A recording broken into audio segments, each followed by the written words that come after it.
Good evening. It's February the 17th, 2022, little after 6:30, and I'd like to welcome you all to our voting session of the House Judiciary Forum to withdraw the bill. And so could I have a motion, please, for an unfavorable? Move unfavorable. Motion for an unfavorable. Is there a second? All in favor of the unfavorable withdrawn, please raise your hand. Anybody opposed to the unfavorable withdrawn? Seeing none, it is withdrawn. All right. Maybe not the main event for the evening, but even still, there is House Bill 459. This is the Juvenile Justice Reform Bill. This is my bill that passed last year out of the House, but was stopped in substantive part in the Senate last year. So what I'm doing, there is an amendment. The amendment which council has sent, I think staff, I'm staring at staff sent out earlier this evening. It makes a technical change. The bill's intent was that the juvenile courts would not hold jurisdiction over delinquency until a child turned 13. What the bill as initially drafted said was that the juvenile courts wouldn't have any jurisdiction under 13, and that was not our intent. There would still be a need for the juvenile courts to have jurisdiction for child in need of services. So that's what this amendment does. It fixes that problem, and it also aligns it in the same posture as the bill as it is presently introduced in the Senate. So I would seek to move this amendment to the bill. Can I get a second? All right. Is there any further discussion on this amendment? Seeing none. All right. All in favor? Delegate McComas, are you waving at the camera? Yes, there we go. There it is. But you have to unmute yourself to talk. Did you look at the committee testimony of Gavin from Harford County for the state's attorneys, where he talked about, he was concerned about caps on misdemeanor probation, and that the kids, I think you could only have it like for a year or 2 years.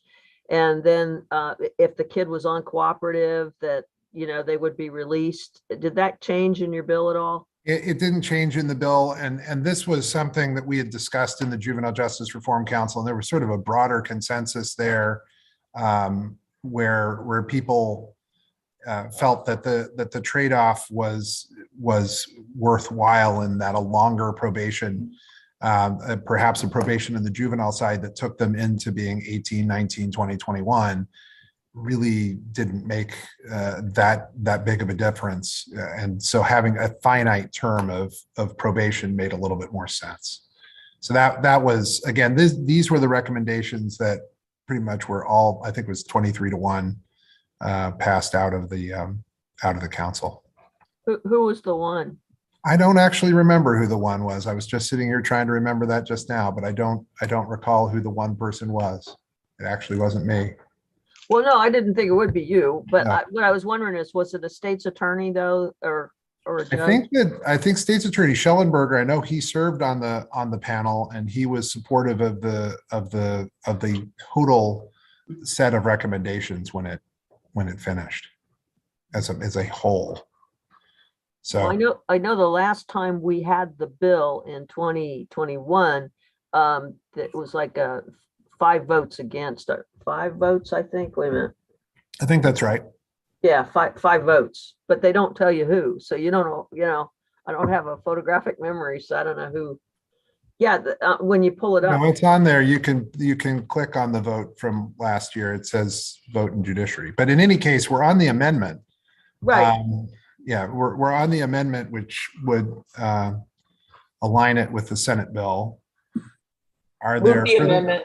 All right, there's a motion for the amendment, and I think there was already a second. All in favor of the amendment, please raise your hands. Anyone opposed to the amendment? Okay. All right. The amendment is adopted.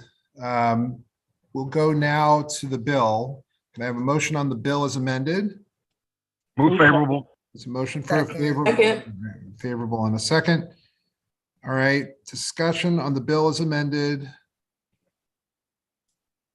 All right, seeing none, we'll go to a roll call. The vice chair, Yes. Shoemaker, Yes. Anderson, Yes. Erican, No. Bartlett, Yes.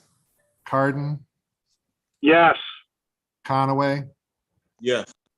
Cox is excused. Crutchfield, Yes. Davis, Yes. Juanita Fisher.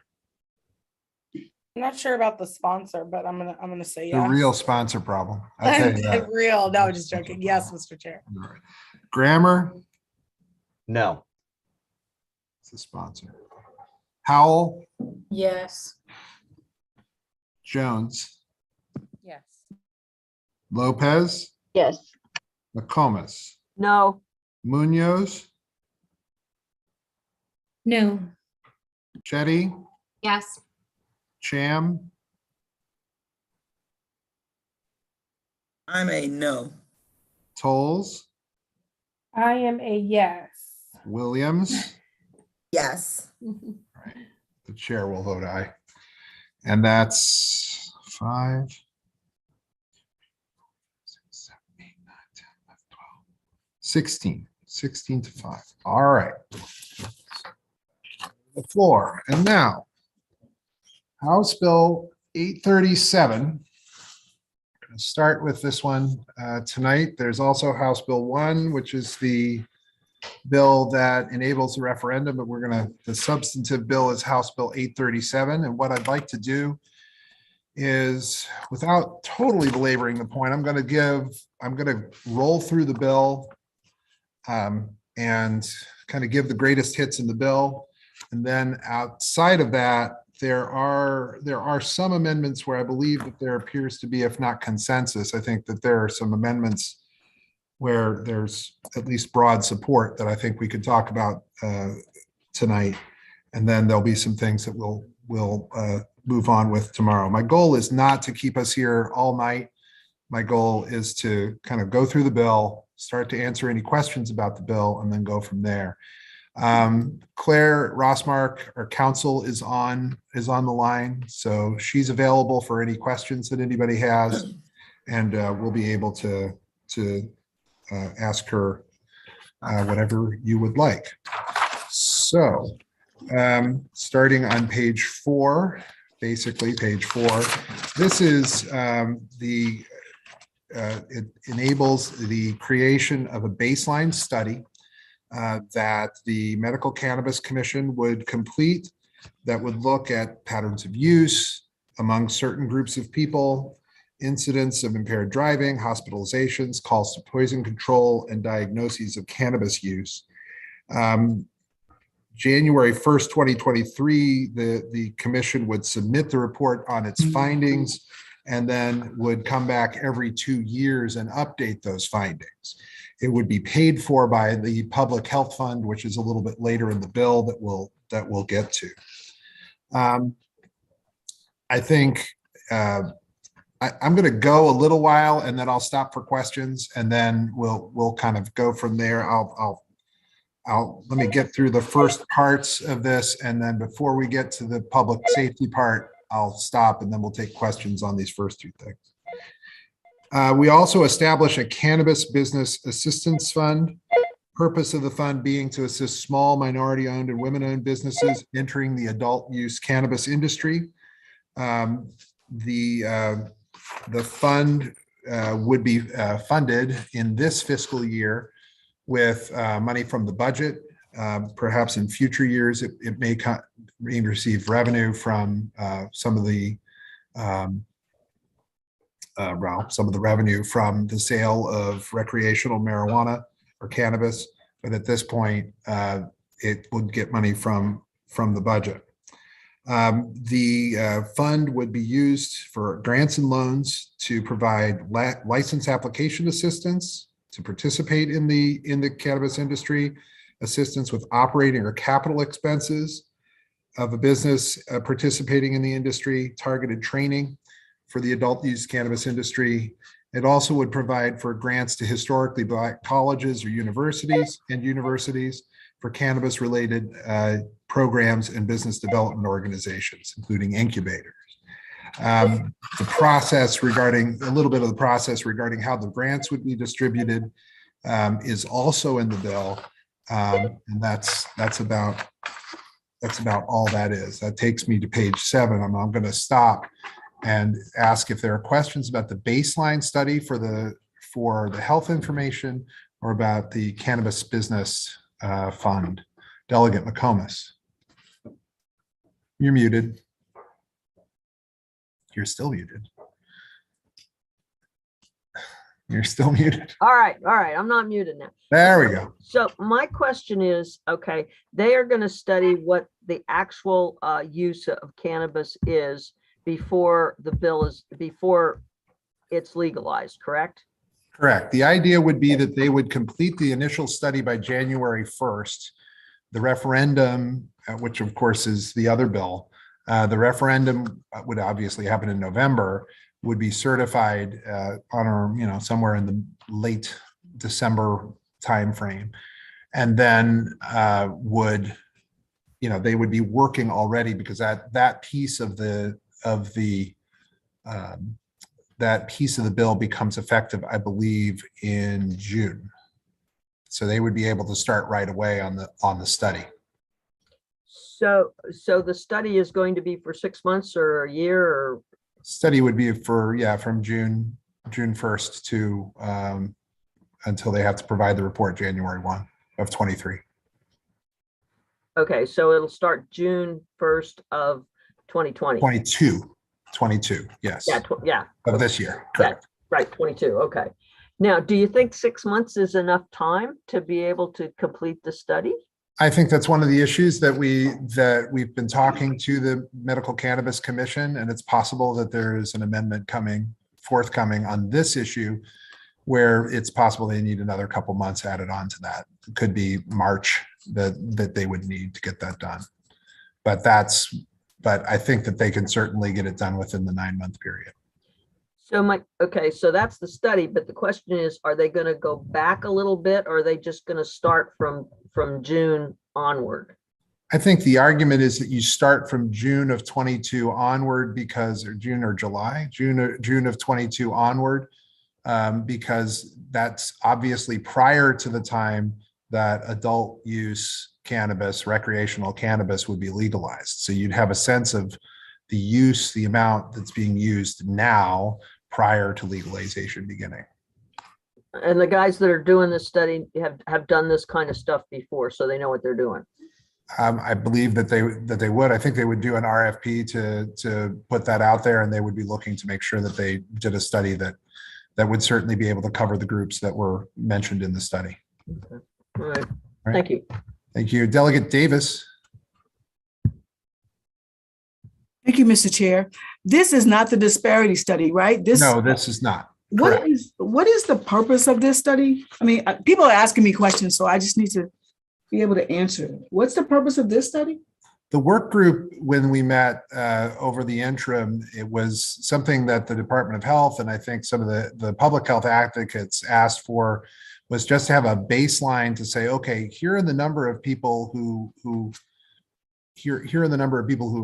are using marijuana presently. Here's an indication of how many accidents we're having, traffic accidents, those kind of basic baseline, indicators of how cannabis is impacting people and impacting our society. So the idea by starting it now is that you get that number, and then you can look 2 years down the line and you can say, okay, well, here's the impact of what we've done with recreational cannabis. Thank you. If I may, there's one other question. On page 6, Yep. we had some discussion about adding a number, how do you say it? 3I under G, or number 3, Roman number 3 under G.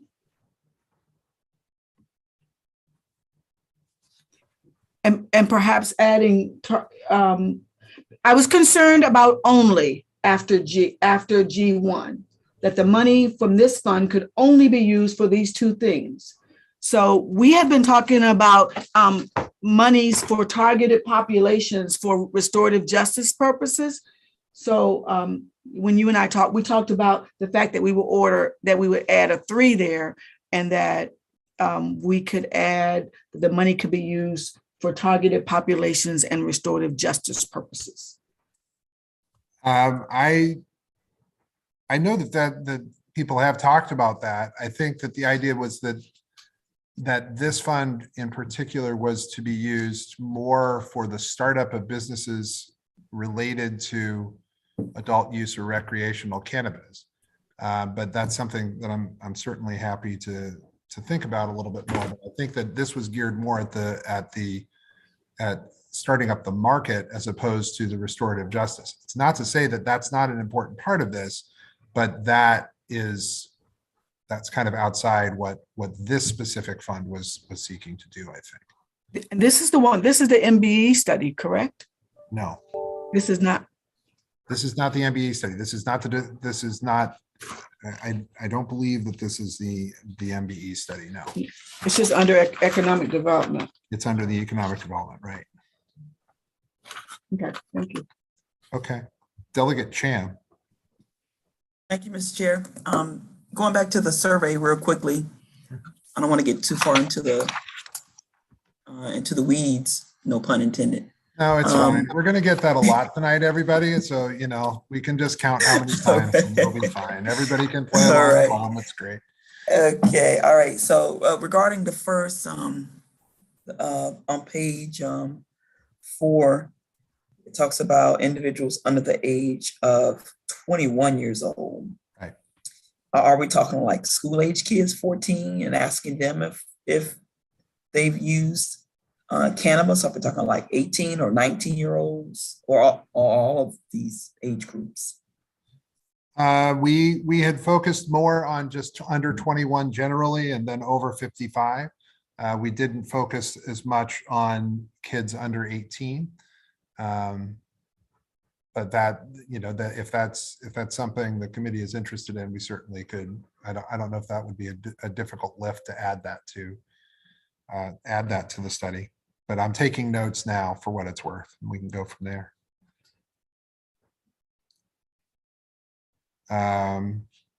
Okay, Delegate Crutchfield. Thank you, Chair. I just had a couple of questions. One is on page 5, under 5-1901,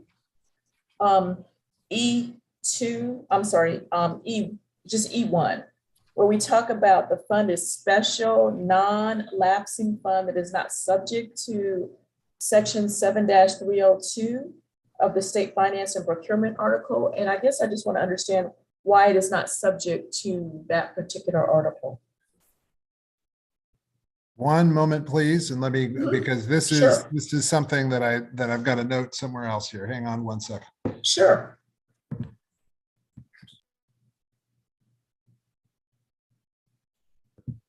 So that's right. So it can retain the money that goes into the fund beyond a fiscal year. So the money can stay there from year after year, and it could theoretically build a balance. Gotcha. Okay. Okay, and then I have one other question on page 6, under, let's see, line number 29. It says, and women business owners and entrepreneurs with high personal net worth. Do we have a definition of what high net personal worth would be?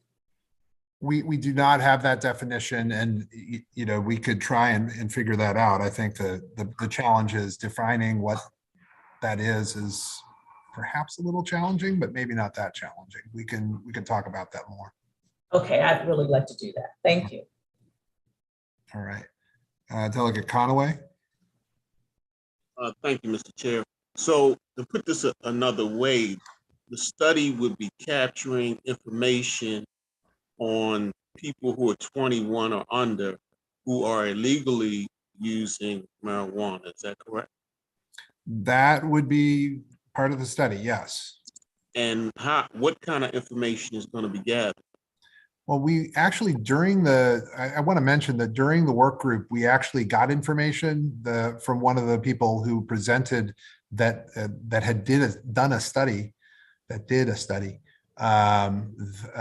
demonstrated that they were able to at least glean that some percentage of people under 21 admitted that they had used marijuana in the last year. So the idea behind it is it would provide more information to just sort of give us a baseline number of here's the percentage of people who will tell us at least that they have used marijuana within the last year. What I'm trying to get to is, will we be collecting data like their names or addresses, or if they were involved in the accident, anything like that? No, it's meant to be, it's meant to be more like a poll and less like a list of names that we would gather. Thank you very much. All right, Delegate Tolles. Thank you, Mr. Chair. I just wanted to piggyback off of Delegate Crutchfield. I too would like to get a definition on high personal net worth, line 29, page 6. So that was one of my questions. I just wanted to say me too on that. Thank you. All right, that's fine. Thank you. Delegate Grammer. Thank you, Mr. Chair. So just to clarify, when John Hudak talked about collecting information and the fact that we don't collect information, that the study is the collection of that relevant information to how it's used, what the impact is, so that we can make informed decisions going forward. Is that generally? Yes. Okay, thank you. All right, and seeing no further questions in this part of the bill, I'm going to keep going, and we'll start to go into the criminal law portion of the bill. And it begins on page 8. Page 9 is where we see the first indication of the first of two different amounts of cannabis that people would be able to possess legally. That's amount of cannabis under 1.5 ounces, 1.5 ounces. Between 1.5 and 2.5 ounces, it would be a civil offense. Now, I want to point out that there is a section 3. Section 3 has to deal with the time between the January 1st and July 1st. That's effectively between the time that the referendum becomes certified and the first day that cannabis would be legalized under the terms of the referendum. So what you see on the bottom of 8 and all of page 9, all of page 9 is section 3. So that only holds for that one period of time when possession of 1.5 ounces or less would be a $100 fine, just until July 1st when it would formally become legalized. So it's the short-term period in that during that time. And then between 1.5 ounces and 2.5 ounces of cannabis would be a fine not exceeding $250.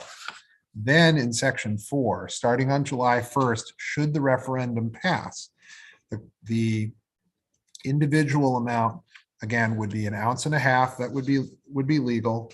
Over 1.5 ounces would be between the 1.5 ounces and 2.5 ounces would be a fine of not more than $250. In the bill, as it is right now, the smoking of cannabis in a public place would be a civil offense not exceeding $500. That is the law as it stands right now. I believe there are some, and the committee will have seen a couple of amendments. I think there may be one amendment regarding the fine related to the smoking of cannabis that we can come back to this evening and talk about that a little bit more. On page 12, the reference in the Courts and Judicial Proceedings article has to do with basically the section of the Juvenile Code that addresses the possession of now marijuana, but then it would be cannabis and what would be legal and not legal. And at the bottom, and then I am going to stop here in a second because I know there are issues that are going to come up through this.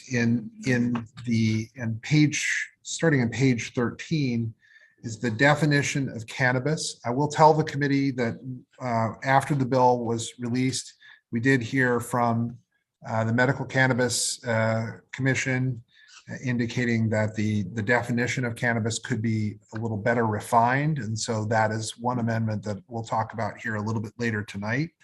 And that, but the definition that's there, I'm not going to read it. It's on page 13 around the middle.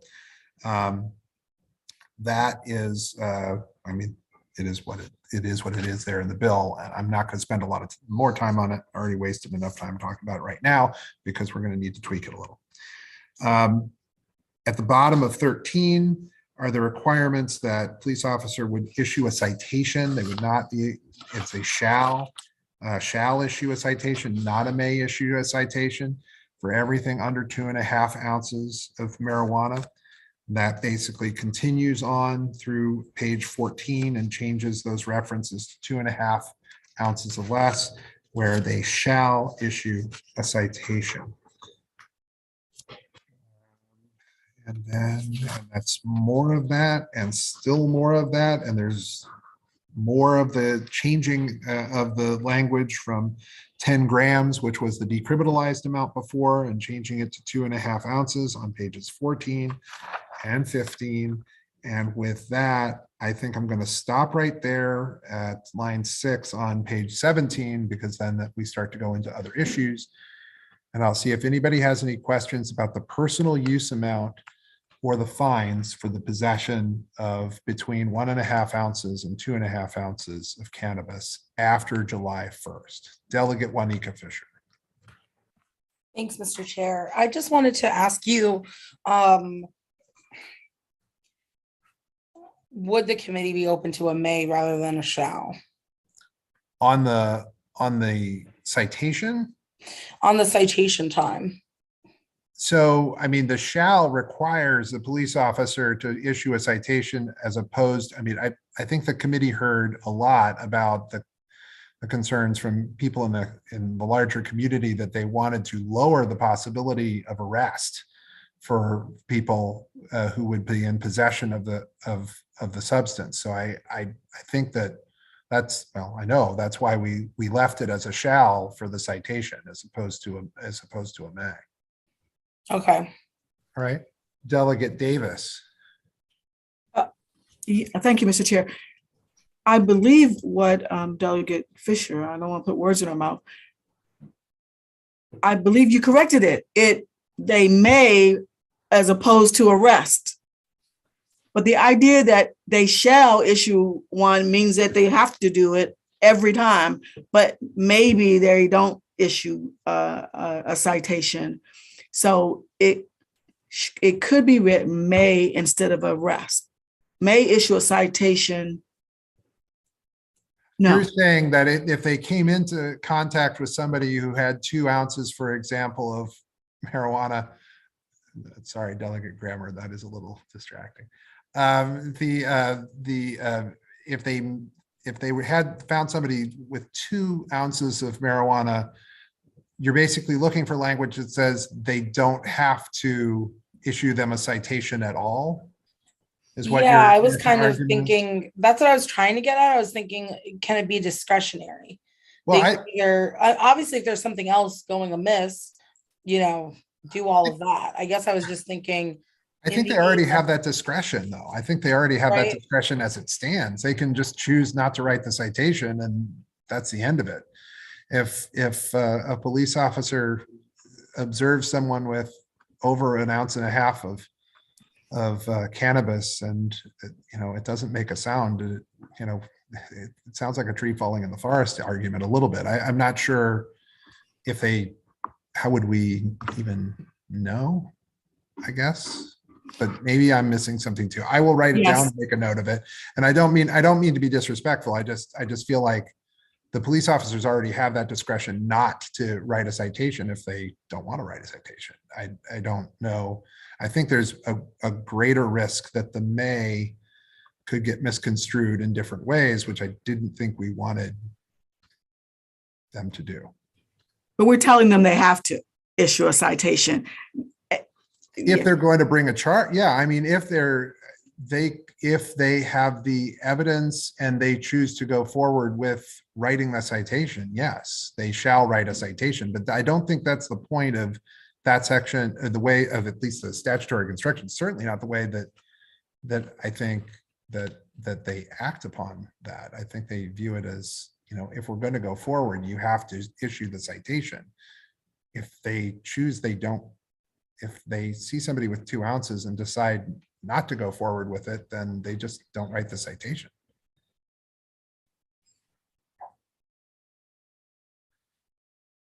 All right, Delegate Arakan. My only comment on the may and shall here, and I totally get what you're saying, why you wrote it like that. Like if we did change it to may, wouldn't we be opening people up to more potential targeting of subgroups? Like, isn't that the kind of thing we actually try to avoid usually? Like when you have too much subjectivity, certain groups might feel like they're getting the bulk of the actual punishment. You know what I mean? Yeah, I will say, we don't actually, I'm going back through it. I don't think we changed the word shall. I think that's existing law. I think that's already existing law, that they shall issue a citation for it. So it's not, we're not changing that. They have the choice basically, but if they're going to charge under that part of the code, then they shall do it by citation. Okay. That's the way that I think it's read in the bigger picture. Okay. Delegate Crutchfield. Okay, so if we turn to page 11, line 14, where we're talking about people under 21, that's where I think that maybe we should consider some alternative diversions. So instead of saying, in addition to a fine, a court may order a person to drug education or some other things. So that's where I would consider striking shall. So you're talking on where again? So this is on page 11, line 14A. It would be, in addition to a fine, a court may order a person under the age of 21 who commits a violation of this subsection to attend a drug education program. So there's some flexibility. So they could do the fine, or they could do a drug education program. Correct. If you're under 21, yes. All right. Yes. I'm making a note of that right now. Okay, and then the other thing I'd like for us to really consider is in that same page on line 29, right. And that's where we're talking about public consumption, right, and to reduce that fine down right now. We, as I mentioned before, that I think there are several amendments that are in the packet that address that issue, and so that's something we'll be coming back to here in a little bit. Okay, and then my final discussion point is about the total ounces. With there being no more than 2.5 ounces, my concern or question really, I guess, is there's some disparity between what a person can possess under the medical cannabis, and that's 4.0 ounces versus as for personal use. And maybe we need to have a little discussion around that. That's fine. I would just say that there are many other states that have medical cannabis and have adult use or recreational cannabis, and the numbers are usually different in all of those cases, where the recreational amount was less than what the medical amount was. However, I'm happy to continue the conversation with that. And I'm sure that that's a conversation, honestly, that is probably going on in the Senate as well. And it's something that we may see in a Senate bill that comes across the street. Delegate Howell.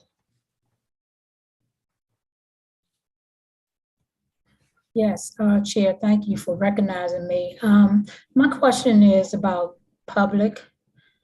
Does public include smoking on the street in front of your house? The definition of public place, which I have mislaid. We will get the definition of public place and we'll come back to that, but the definition of public place is generally someplace that is accessible to the public. We'll get the definition of that and let me come back to that question. I don't want to go on too much longer about that without the specifics there. But I had it and I don't have it right this second, but we'll come back to that and I've made a note of that.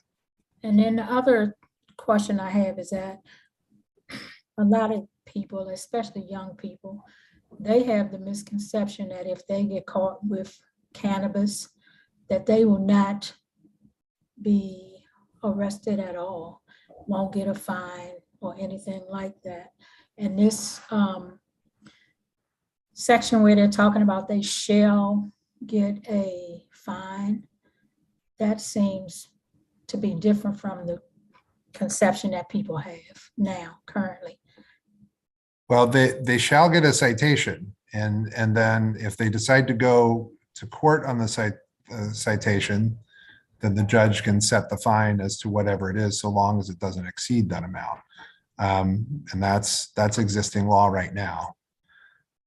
So that's, I don't know what more I could say actually about that. Okay. But thank you for that. Mhm. Delegate Davis, then Delegate Cardin. Thank you, Mr. Chair. I want to go back to the may and the shall. Delegate Anderson put something in the chat and he said may only issue a citation. I think that's what we're trying to get to. May only issue a citation. I think that in the, well, let's look at it and look at it this evening and we can have some further discussions about that. Thank you. Thank you. Mr. Chair. just a real- Delegate Cardin. Thank you, Mr. Chair. Just a real quick question about amounts. And we have this 2.5 ounce amount. I'm not familiar with how much that would be in terms of, you know, if you're talking about the plant substance versus, what if you have like gummies or salves that are like, and like when your tongue that may have the same amount as a whole baggie of plant, same amount of THC, but it's a much smaller amount in terms of weight. And I'm wondering if we are setting ourselves up where people are going to put it all into like little tiny, like just concentrated THC vials or something like that. Is there something about that? There is an amendment that is in your packet that deals with issue related to equivalence. So it deals with the equivalent amount of THC that you would find in an oil, in the butter, in what have you. And so we'll get to that and we'll talk about that here shortly, but we've got an amendment to address that issue. Thank you. Okay, so let us continue here a little bit. Go to page 17. Now in 5602, this is the possession with intent to distribute language. The change here is that we create a specific crime for possession with intent to distribute cannabis, as opposed to possession with intent to distribute everything else. PCP, heroin, cocaine, everything else. So we add language that indicates first that if someone has 2.5 ounces or less of cannabis without any other evidence of an intent to distribute or dispense, it doesn't constitute a violation of paragraph 1 of the section, which would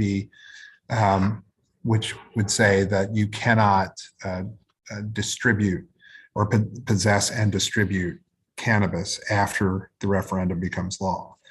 Likewise, under 5603, we create a separate section just for cannabis as it relates to the growth, the cultivation, and the manufacture of cannabis, saying that you can't grow or cultivate cannabis unless, of course, you have a license, and that will be taken care of on the licensing side of the equation. The idea behind creating both of those two new sections is it also helps us with expungements down the line here, and we'll get to that in a moment.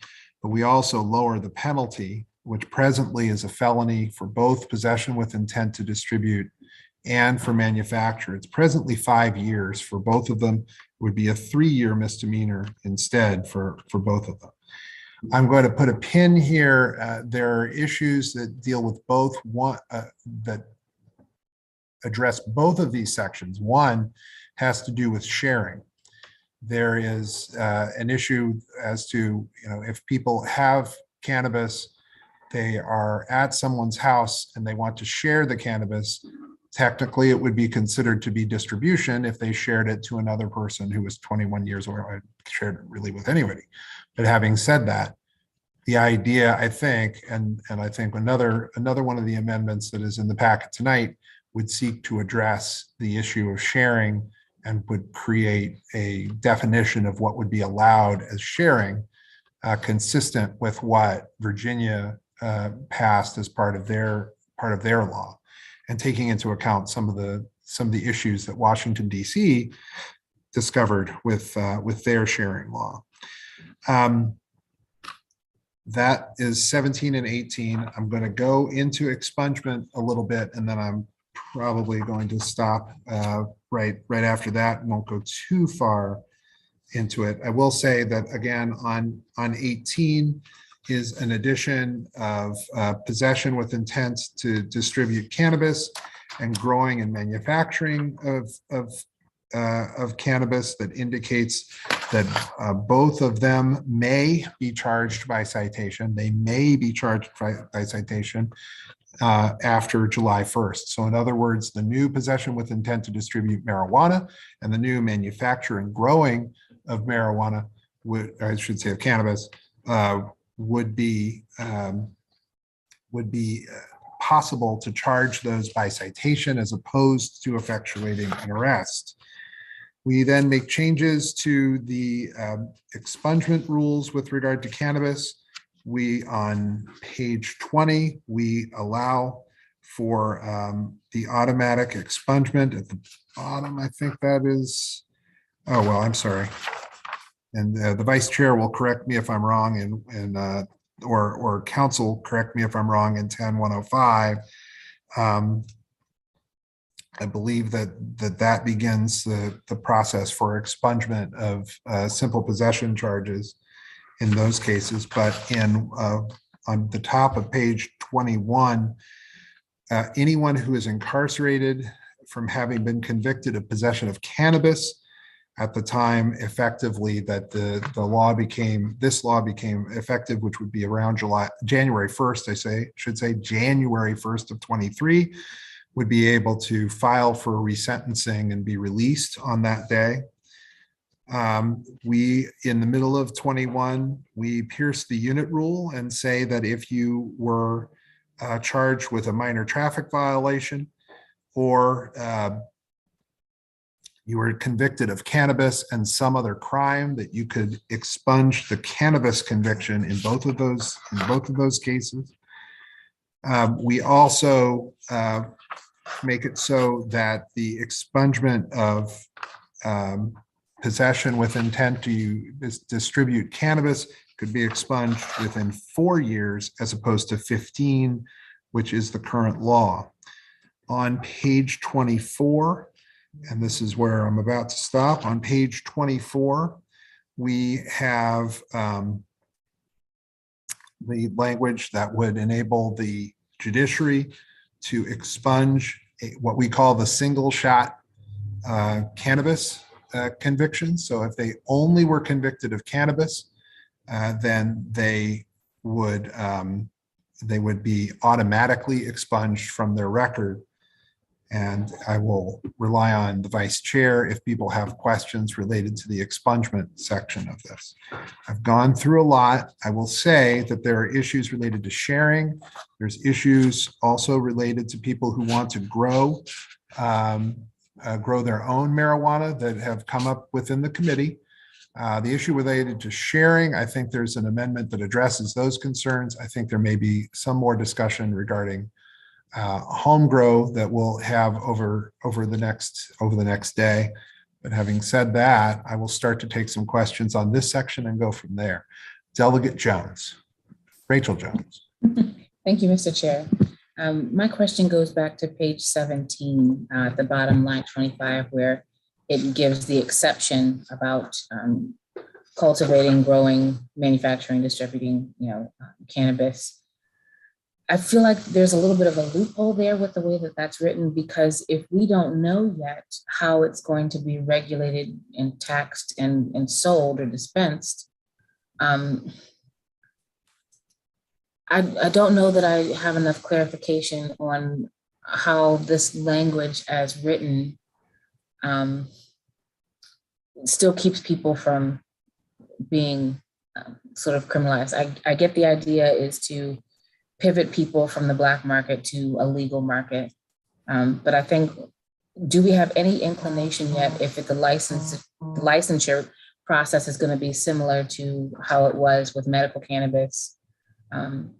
Because otherwise, there are home grow components. I feel like within this, there are sharing components within this part. And I did see the sharing amendment and was satisfied with that. And I know I put in a sharing amendment as well, but I'm satisfied with the one that I've seen in the package. But how does this, I just feel like this creates like a loophole or unanswered questions or a gap about if we don't know yet how it's going to be regulated for sale, how do we still have up to 5 years and 15 grand or both, knowing that people are more than likely going to be doing all of these things that are listed as exceptions?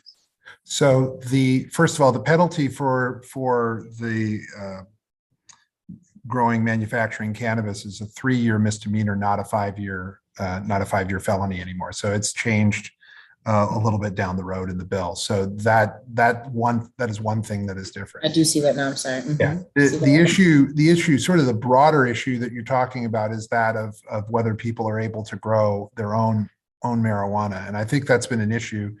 And I know it's been an issue that people within the committee have been talking about and in and out of the committee.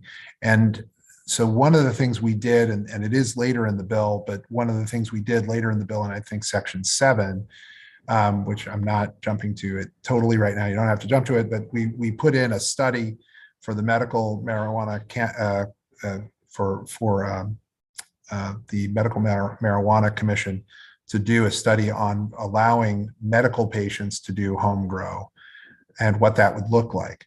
I think there's still room here, though, for us to have a conversation about whether there should be some kind of limited home grow. I think the tension in this area is between, we want to be able to set up a market. We want people to set up a market while at the same time, we want to recognize that people can grow this, and we don't want people to necessarily be criminalized for growing it. So we're working on and some ideas that we'll talk about once we're kind of finished looking at the bill here tonight that might address some of those issues regarding this. But I think the sharing, to your point, addresses some of the concerns that people, I think, would have on criminalization when it comes to PWID, basically of small amounts, the distribution of small amounts when they're sharing with others. Right. Delegate, go ahead. Sorry, go ahead, please. Thank you, Mr. Chair. Right. I think it's just better if we're like really real about this as we go through these conversations, these processes, because we know that people who distribute it may be legal now, but we know those people are still going to distribute. If they're going to do it legally, obviously you want to make it, a process that still doesn't further criminalize people, but, people are going to want to grow it. And it's just trying to make sure that we close the loophole. So I see that it's been minimized to, not exceeding 3 years in prison. I still think, I have a little bit of concern about the fact that if we are saying it is legal, but people can still go to prison, that's still concerning for me, because the average person is going to see press releases and they are going to hear that, as of, a result of the referendum passing, cannabis is now legal. And I think I just still have concerns about the fact that you can still go to jail. So I'd like for us to look at ways to reduce that even more. And I appreciate that. I will say that the illegal production of an alcoholic beverage carries with it a 5-year penalty and a $10,000 fine. So it's not unusual in our law, if people are producing something illegally, that there is a penalty, an existing penalty in the alcoholic beverages article for that. This actually, at least this part of the law, would be a lesser sentence to that, which, I mean, look, to your point, our goal is to, I believe, to minimize certainly the potential exposure for incarceration. And that's why we have to talk about the home grow part of this, and which we will here in just a couple moments. Delegate Williams. Yeah, I think really what I was going to comment has really just been discussed. I was just going to bring up the home grow thing. And yes, with alcohol, you know, you're not supposed to produce it illegally, though I think there are some exceptions in terms of producing wine and beer at home, currently under the statute. And so I just want us to continue to have this conversation. It was something that came up a lot during the testimony that we heard, you know, requesting the ability for people to homegrown. Our neighbors have provisions in their bills that allow home grow. And so I think I agree with my colleague Delegate Jones when people are going to hear that we're, you know, quote unquote, decriminalizing this, that they're going to probably wrongfully or rightfully assume that they're going to have the ability to have some limited option to home grow. You keep going then, Delegate Arikian. Could you just explain the difference between expungement and vacatur, and why the commission decided to go with expungement versus that? I don't know, the commission, I mean, the work group didn't really directly impact that. I think that we've gotten some guidance from the Attorney General's office that says that vacatur has some problems with the Supreme Court ruling that I can get for the committee, and we can get some information out to everybody. I think the thought here was we've got an expungement procedure kind of already in place that we can make effectively immediate for, I think it's over 200,000 charges right now, and do that as part of this bill and do it quickly. Issues related to the expungement of other crimes associated with marijuana, including the expungement of possession with intent to distribute, is a little harder because we don't have a crime today that says possession with intent to distribute marijuana. We just have possession with intent to distribute, and that's everything. It's a catch-all. So it's a lot harder to do an automatic expungement of those things. It's certainly harder to do a vacatur of those things, because you'd have to determine whether or not those were done with marijuana or not. So we've stuck with the expungement side of the equation there. Delegate Tolles. Thank you, Mr. Chair. This is probably the most I'm gonna talk during this conversations around cannabis. So thank you for your grace. I want to bring up, I guess, more conversation around the issue of automatic expungement. And I think that's page 24, right? So piggybacking off what you just mentioned, would it be possible to do auto expungement? We're changing the grounds from, where's that from, to 1.5 ounces. So, I mean, to 2.5.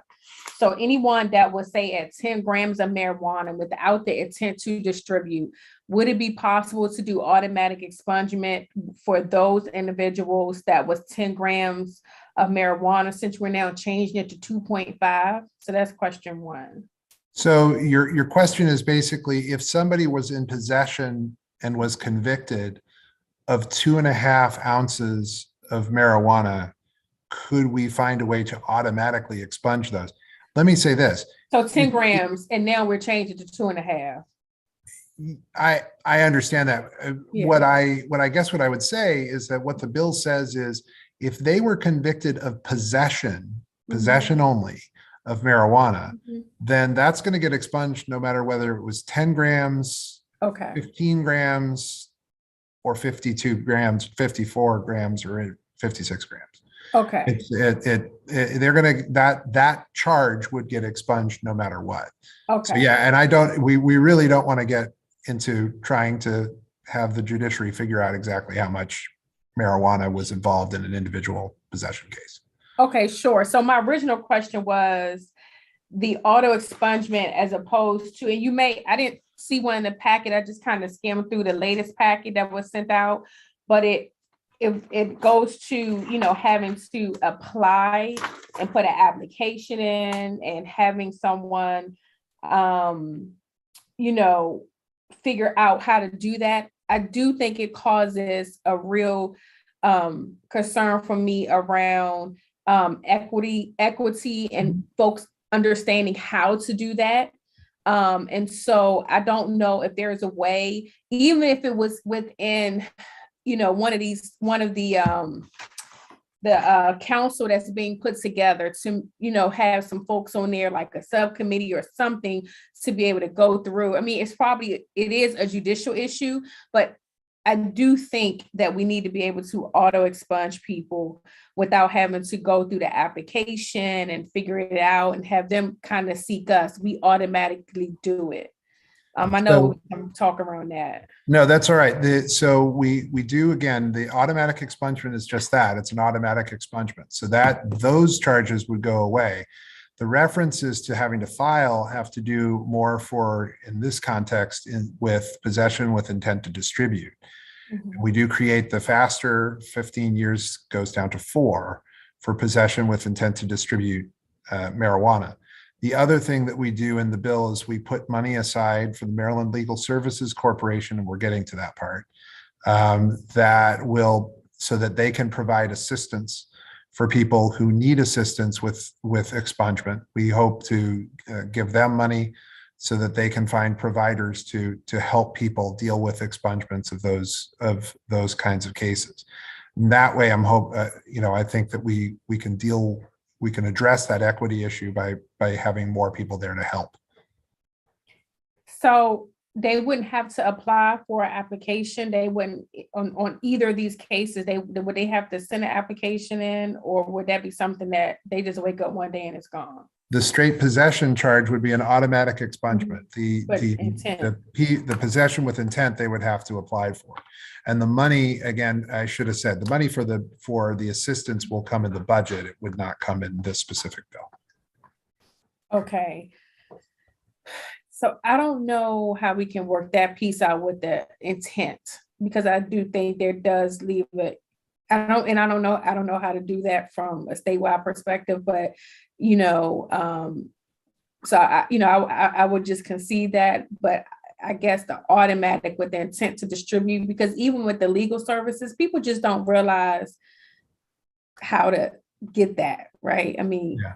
we're in a bubble, but other folks, the general public, may not realize that their services exist. And that is a huge issue for them to be able to get employment with that intent to distribute. So that's the reason why we're putting money aside. But as I mentioned before, on issues related to expungement, I wanted to rely on the vice chair because he helped to. Oh yes, I'm sorry. He did more than help. He actually drafted parts of this. I'm sorry, you did say that, Mr. Chair. No, I'm sorry. Mr. Chair, if I can jump in on this, Yes. just to clarify this one point. Mhm. I mean, look, I've had some of these automatic expungement by application. I know exactly what you're talking about. We allowed expungement of marijuana possession a few years ago. And there's, like the chair mentioned, there's probably 250,000 people in the state that have that on their record. And only a few have taken advantage of the expungement by application. But the reason why we're able to do that one automatically is because there's a code in the rap sheet database that lines up with possession of marijuana. And so we can just go, and we finally cracked a way of doing this. And, frankly, we're actually redefining expungement in law to handle this specific scenario so that we can do this. And so, with that CJIS code, we're able to just find all of these cases and take them out at one time, take them out of the rap sheet database and the case search database.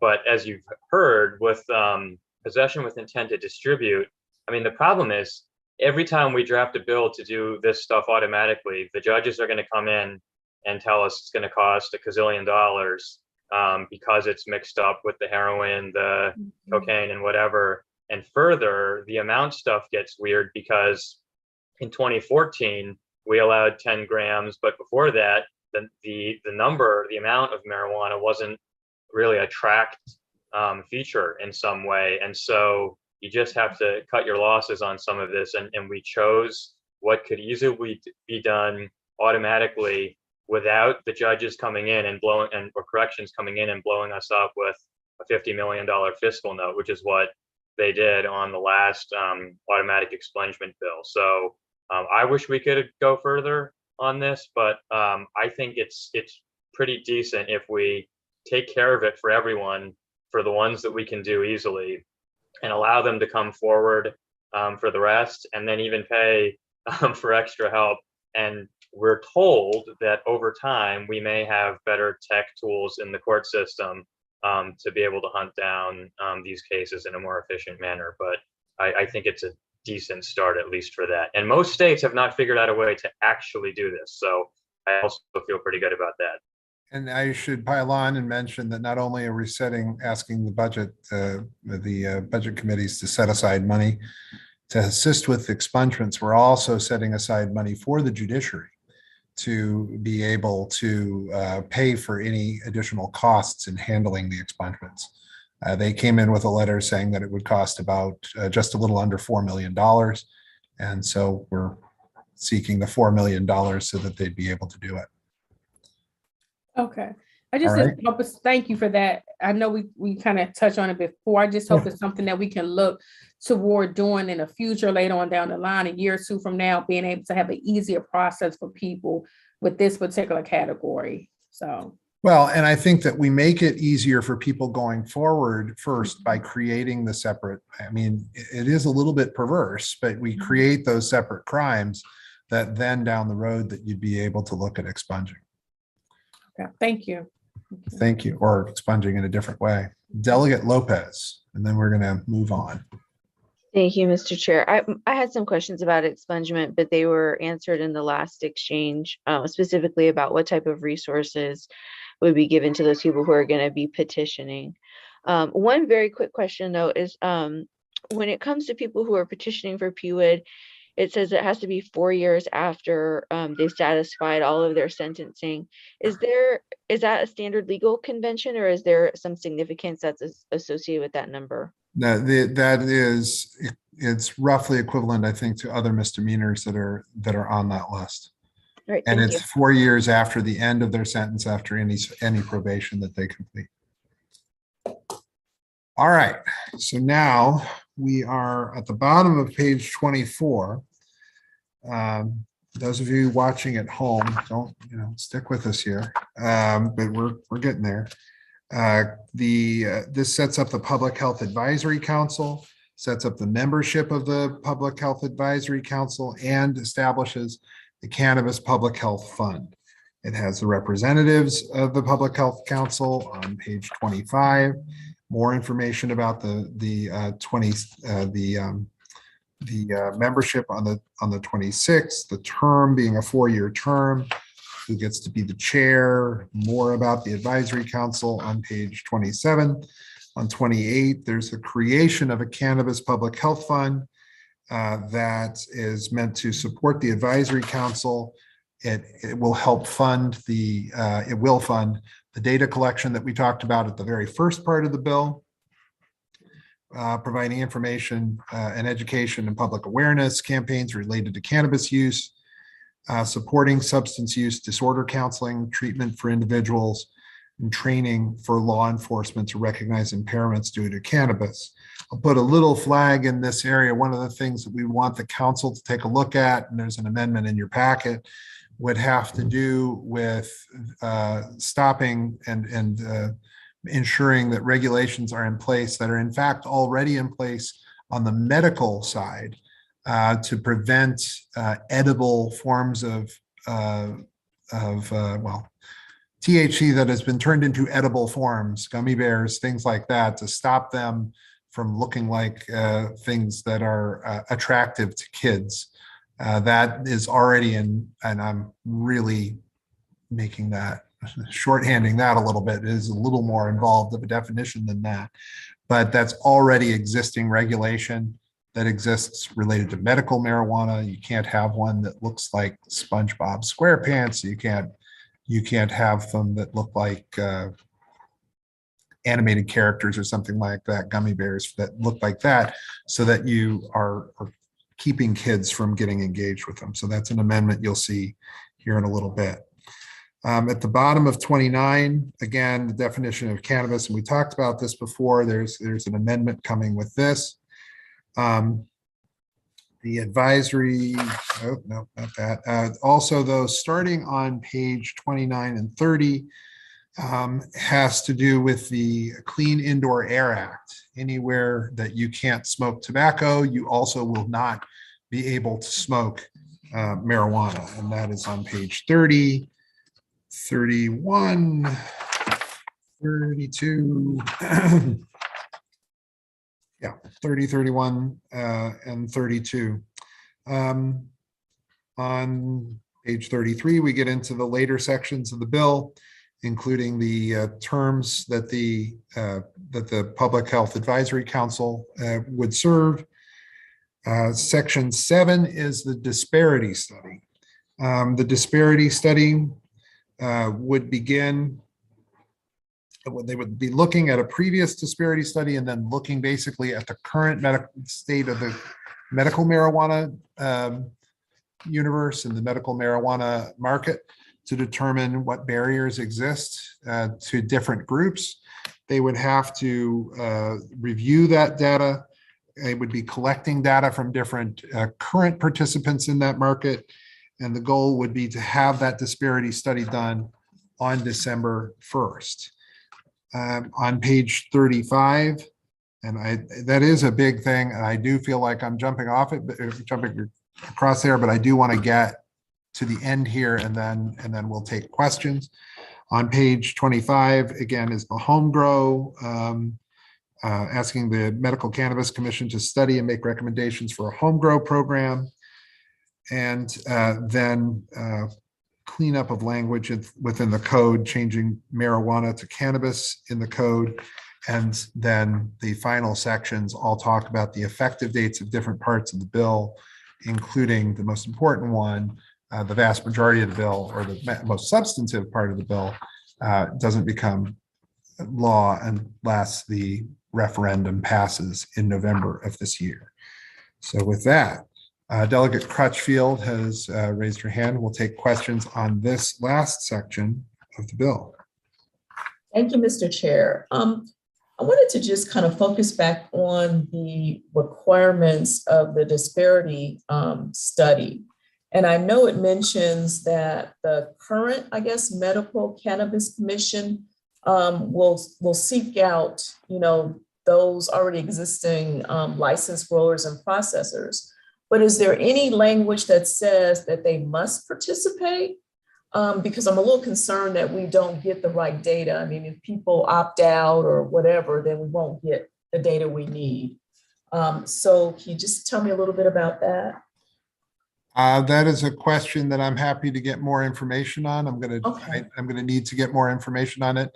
I know that they participated. My understanding is that they have the authority to get that information now, and they have the authority to make them give the information now. So with that, I think they'll be able to get that information, but if I need to get more details surrounding that, I'm happy to do that. Okay, I would definitely like to just make sure that they have authority to do that. They do. Thank you. Yeah, I feel confident that they have the authority to do it. Okay.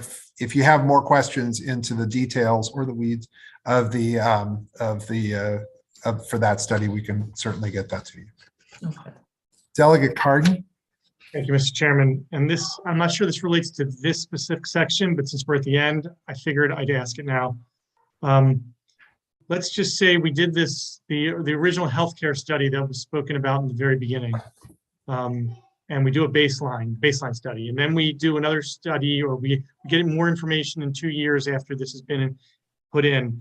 You might remember I was kind of asking these questions during the hearing, but we find out that children the increase in use by people under 21 is greatly increased. We find out that there's a greater increase in DWI arrests, but not necessarily prosecutions. And we find out that there's a grow at home increase. And we find out that the brownies and the cookies, they're not marketed, don't look like kids brownies and kids cookies, but they're clearly we find out that they are attractive to young people. We found out any of these or all of these. Is there any trigger to make changes, or is this going to be incumbent on the legislature to have to come back and make changes or change the laws, or is there like some kind of trigger to reverse things? I mean, we come back every year, and that's part of the reason for the study. We come back and we have to gather that information. It's a reason that we want to gather that information, is because we want to properly understand the public health impact of what's going on with this. So to that end, I think that is that's all I can say about that. I mean, the best we can do there is say, look, we've got the data and it's showing us this, and then we're going to need to do something because of that. In fact, I would go so far as to say, and it's a little bit, I mean, not quite in the same lane, but it's part of the reason that we're doing the disparity study, is we want to make sure that we have information about the marketplace. I mean, we look for data all the time when we make these choices. And so that's, we'll have to make those choices down the road.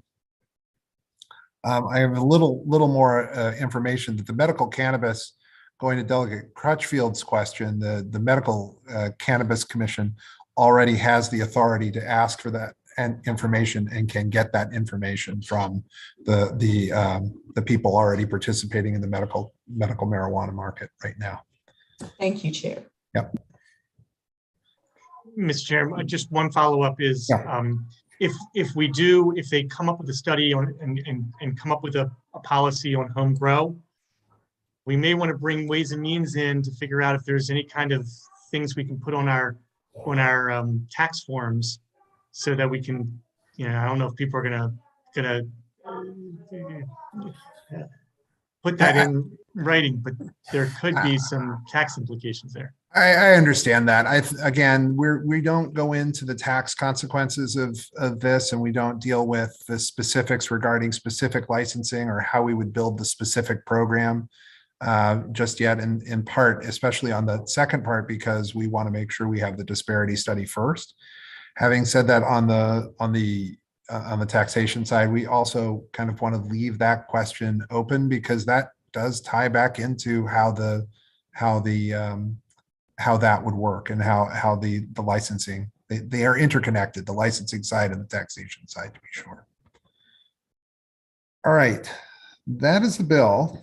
So I'm not going to keep us here too much longer, but I do think that there are some issues that we could address tonight. And let me go through a couple of them. One of them, as I mentioned before, has to do with equivalency. And the equivalency amendment is several pages long, but in substance, it does a couple things. And this is an amendment that I'm offering. It does a couple things. One, it seeks to clarify one thing we've got two limits in the law. One, if you have under 1.5 ounces, and by the way, just for the sake of this discussion, I know that there are questions about how much the personal use amount should be, and I'm about to define a new term here called the civil personal use amount. But bear with me here for a moment. We will get to that issue, and I think we'll probably be getting to that issue tomorrow, but for tonight, anything under 1.5 ounces is the personal use amount. Anything between 1.5 and 2.5 ounces is the civil personal use amount, a personal use amount for which a fine applies. That would be in this amendment. There's also a change to the definition of cannabis that we received from the Medical Cannabis Commission that is more precise, or seeks to be more precise with regards to the definition of cannabis. We also create, as part of both the civil use amount and the personal use amount, we say we set an exact amount of what the THC level would have to be to exceed the personal use amount. And what that would be is, under the civil use amount, so the equivalent for 2.5 ounces would be something, an amount of cannabis products containing delta-9 tetrahydrocannabinol, THC, that does not exceed 1.25, well, it's 1.25 grams, 1,250 milligrams. I believe, unless I missed it, I think that there is a similar number for the personal use amount. I just have to get to page 4 because it's in alphabetical order, and that's the way this thing works. Yes, so the personal use amount would be 750 milligrams. This is information that we got from the Medical Cannabis Commission, and information that we got from some of the advocates that relates to what happens in other parts of the country for an equivalent amount of, effectively, the oils that come from the plant that have THC in them. Let me make sure that I've got. Yeah, that's about it. So with that, we'll take. First, I'm gonna go ahead and move the adoption of the amendment. Could I get a second? And then we'll go to. Okay, there's a move and amendment in the second. We'll go to discussion. Delegate Conaway. Thank you, Mr. Chairman. In reference to that amount that you were talking about, can you, instead of using those milliliters or whatever, can you use something like percentage of purity? No, the idea is that you want to know in the substance that is there, that is created in the, it's in the balm, in the edible item, that it would show less than 750 milligrams. I think that the critical piece of this is clearly, as people manufacture these items, they're going to have to demonstrate. And by the way, in the public health portion of the bill is a section where we're going to be looking for them to do work on labeling, so that people know the amount of THC that is in the item that they're about to consume. It's not related to the potency of it so much as it's related to the amount of THC that's in the item. Yes, but couldn't you consume a huge amount, but low level of potency, versus consuming a very high level potency, like 89 or 90%, and just a little bit, and have totally different effect? I think that this is the commonly used standard, at least in the other states that have done this. They use the best practices from other states. And so that's why we got this particular standard, and we did not go to the potency of the particular THC. Delegate McComas. Satisfied with that? I'm sorry, say that, Delegate Conaway? Are you satisfied with that?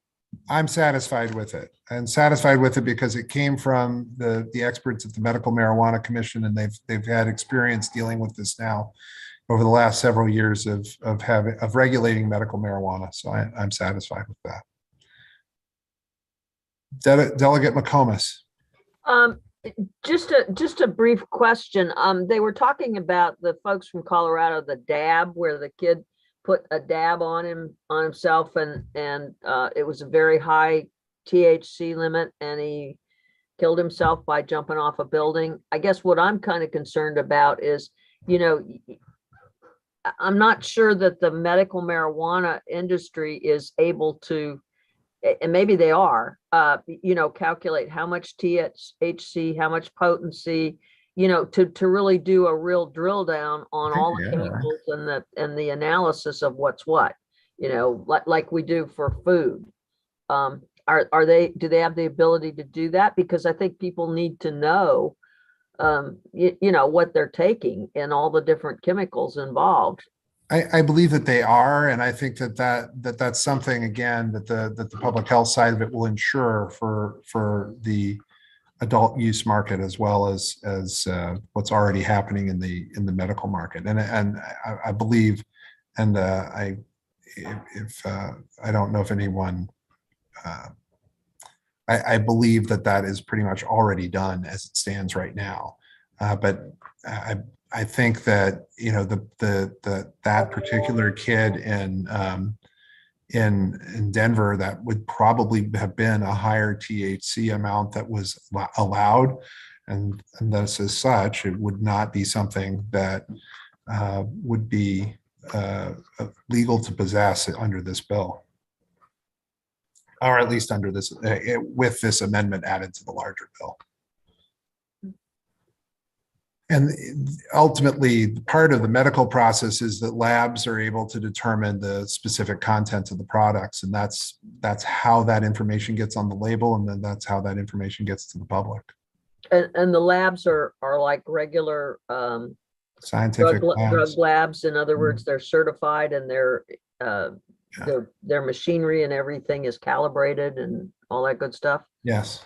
Okay, another quick question. Are there going to be labels on the marijuana that says, if you're a pregnant mother or breastfeeding, you should not, take this stuff? In other words, are there going to be warnings, caution warnings? And if you're smoking it, that, it could cause, that it's smoking like they do for tobacco, that it could cause cancer? So for the purposes of the discussion right now, we're dealing with the amendment that would set an equivalent amount of THC to what is 1.5 ounces right now. So as for the labeling and all of that, that's kind of a discussion beyond the scope of this amendment. But I would certainly say that would be something that the Public Health Council would look at, and it is part of their charge, I believe, to look at the labeling that would need to take place there.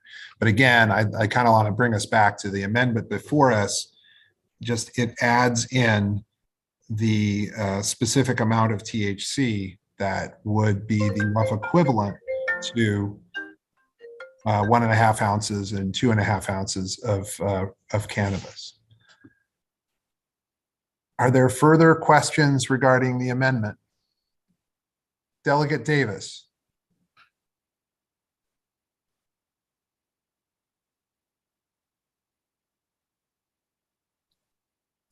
Delegate Davis. You've got to unmute yourself. Thank you. Thank you, Okay. Mr. Chair. Yeah. Civil personal use amount, I'm not clear as to what the distinction penalty is, Right. The penalty under the bill, I believe, is a $100 fine. I'm getting assistance. Yeah, it's right. So the civil personal use penalty it's a fine, and I would need to go back into the bill here. One moment. And is it $250? Yeah, I'm getting help. Yes, it's $250 is the fine for possession of between 1.5 ounces and 2.5 ounces. That would be, and so again, focusing on the amendment that's before us, so that would be that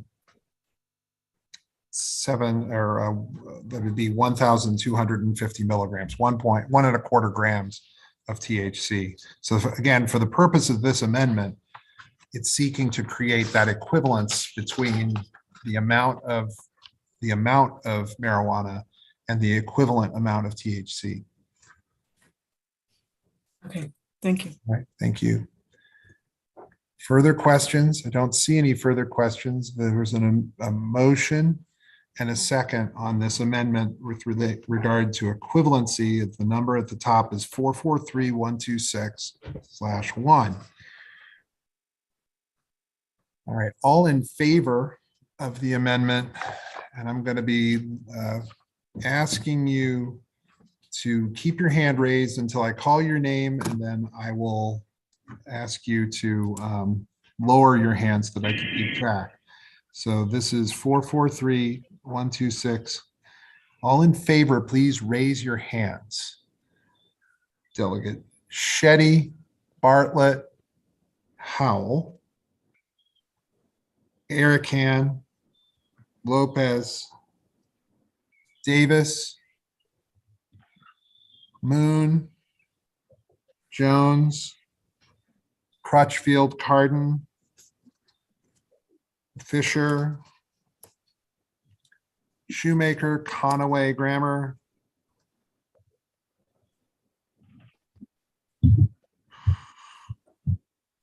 right. And Anderson. Williams, Anderson, Tolles.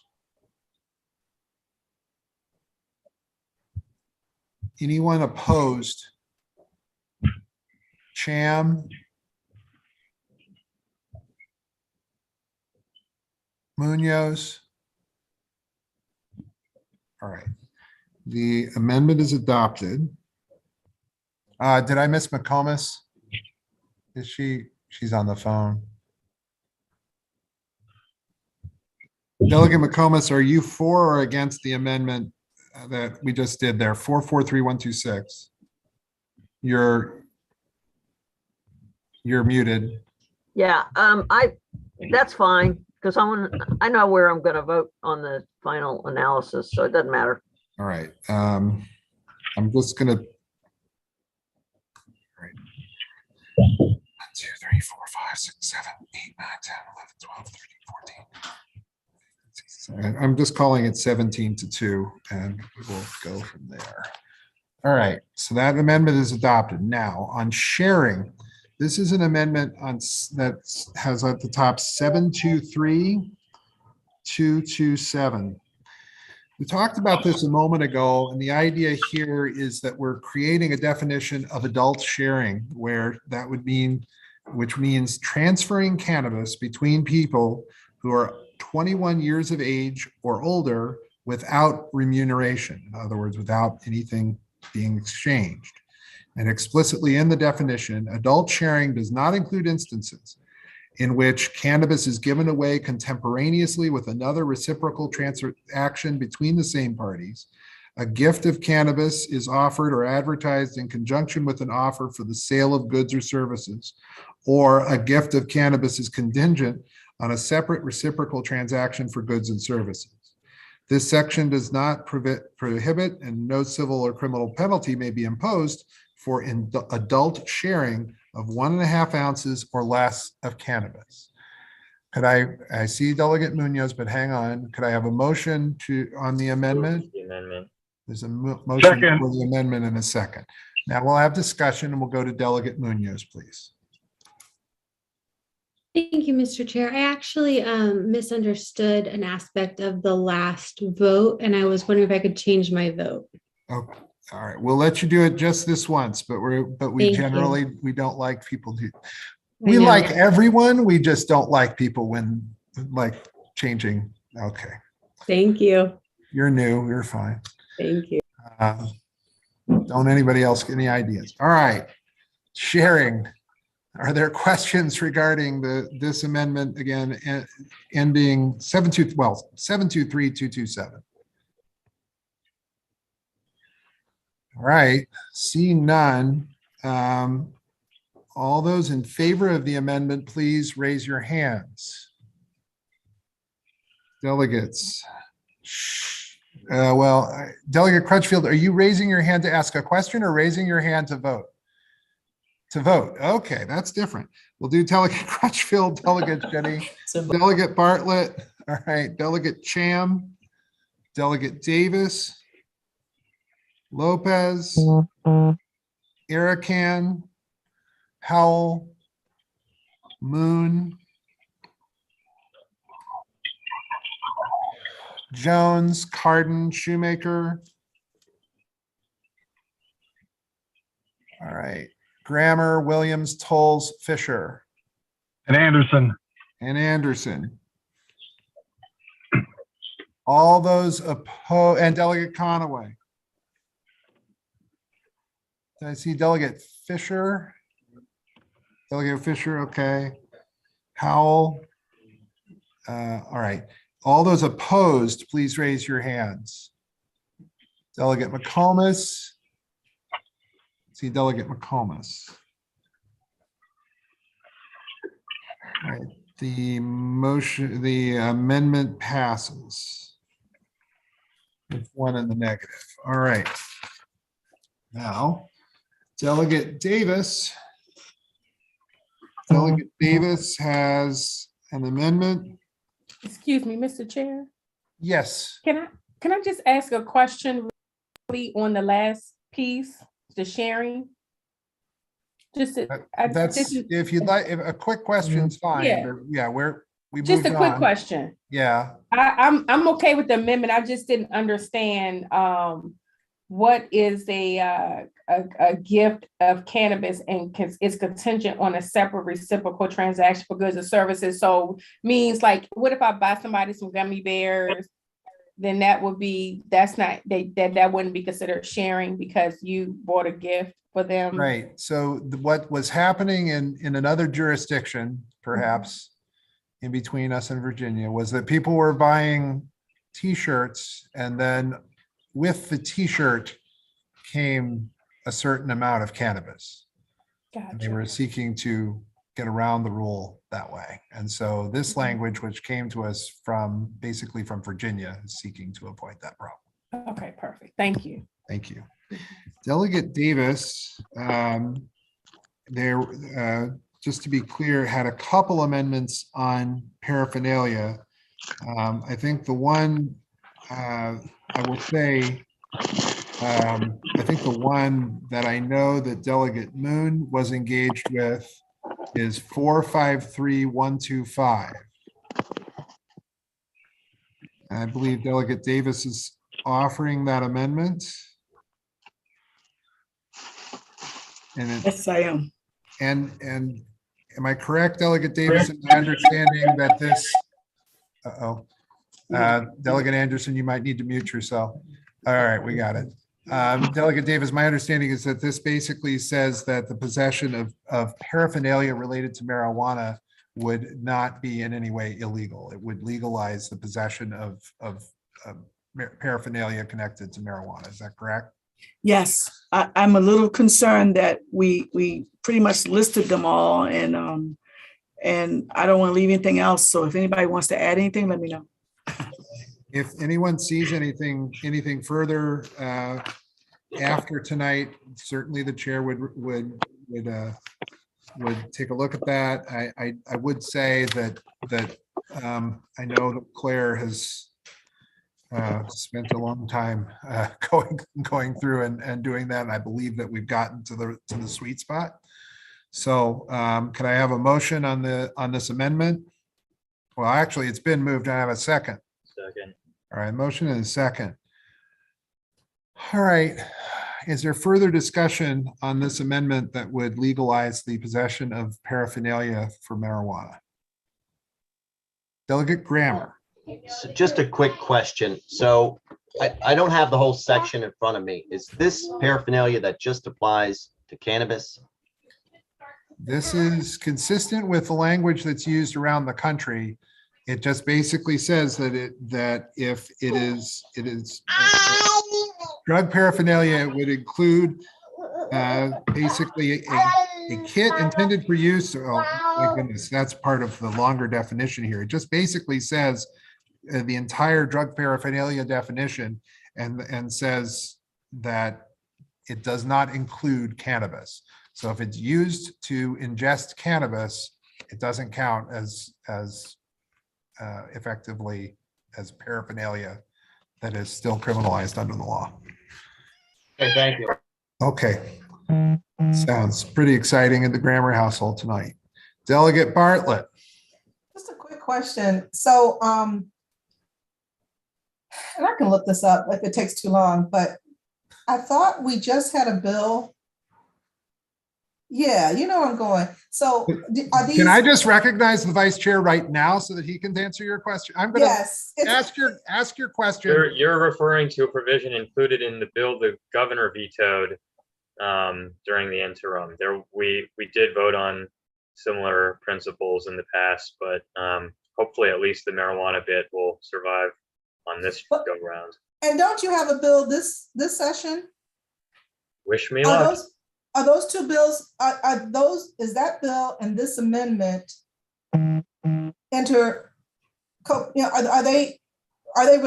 they relating to each other properly? That's what I'm asking. To be honest, this one's actually more expansive than the little bit of marijuana stuff that was in my bigger paraphernalia bill. That was attempting to solve the overall problem of paraphernalia.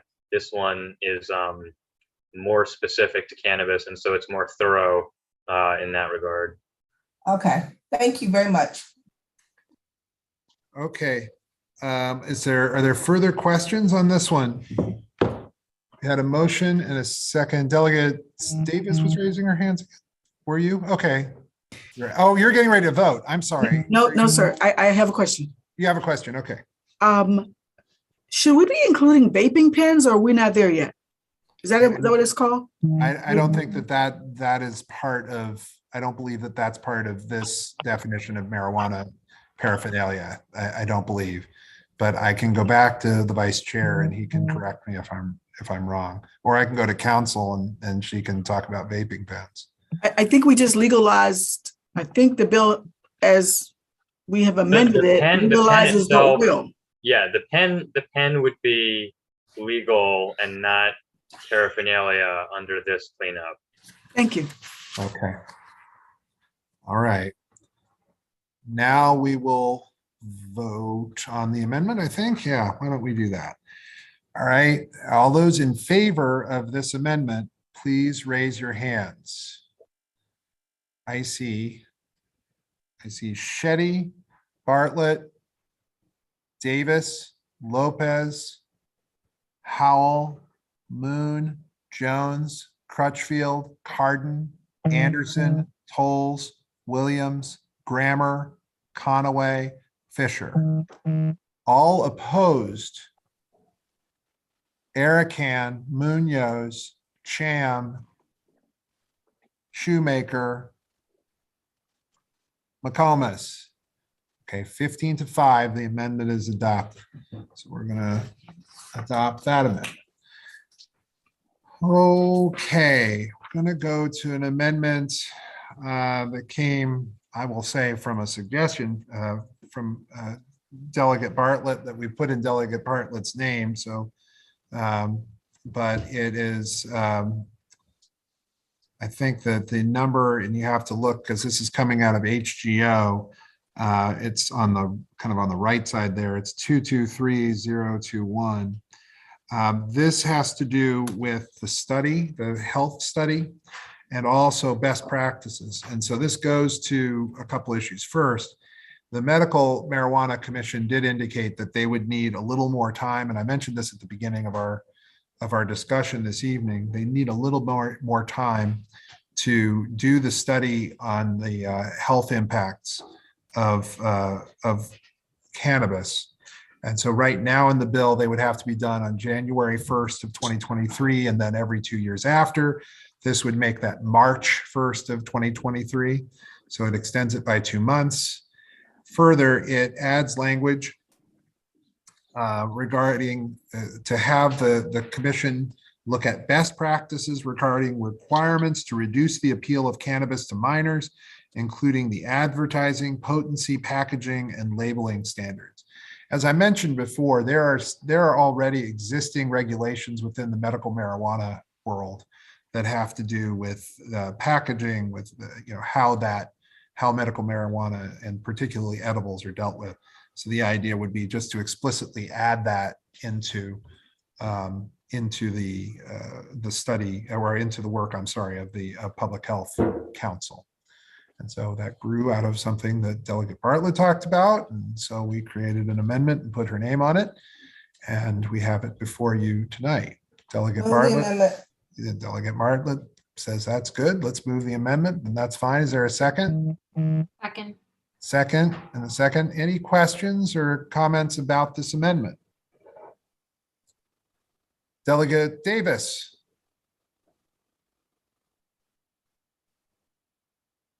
Okay, so we realize that this is, that we're growing as we're, okay. So is this a good time to add or to talk about education? Once we pass this law, we're gonna need education. We're gonna need to roll out some education.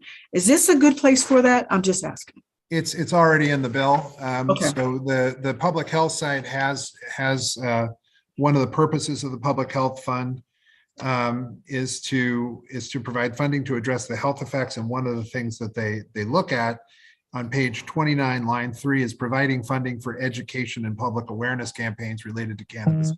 So yes, we have. More specifically to the law, to what's legal and what's not legal. Because I'm really concerned about saying that it's legal and then all these other things that come into effect. My major concern is the education of as to. Did you freeze? You muted yourself. What's legal and what's not legal is what is my biggest concern. Okay.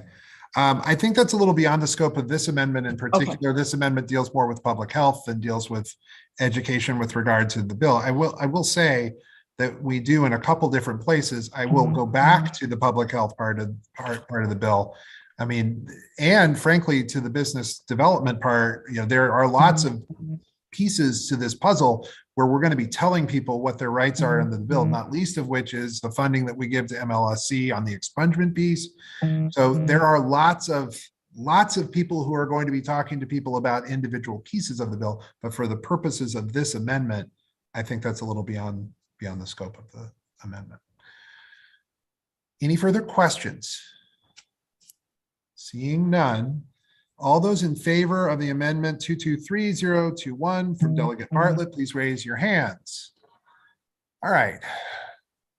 Shetty, Bartlett, Cham, McComas, Munoz, Davis, Lopez, Erican, Howell, Moon, Crutchfield, Cardin, Shoemaker, Grammer. Good job, Delegate Anderson, Tolles, Williams, Conaway, Fisher. That's 19. So that amendment is adopted. It's Mr. Chair. Yes. Jones is in my office. And Delegate Jones has moved into a different window. All right. Can you do 20. that? That's fine. Okay. Okay, so I think it is 8:22. So I promise. Thank you, Mr. Chair. You're very welcome. I promised staff that we weren't going to go too late tonight, and then we will be coming back tomorrow. And I did indicate to people who may still have amendments outstanding that we will take amendments until 12 o'clock tomorrow, 12 noon tomorrow. I will do one more, however, which might be more interesting. So let's see what happens. This has to do with the civil fine for public smoking of marijuana. This is the amendment 423822 from Delegate Rachel Jones. And I normally might consider just asking the delegate to say what the amendment does, but since it's all of one line, why don't I go ahead and do that? It changes the amount of the fine for the public consumption of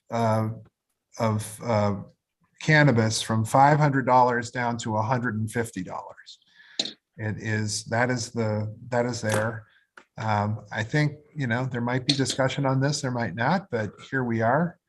I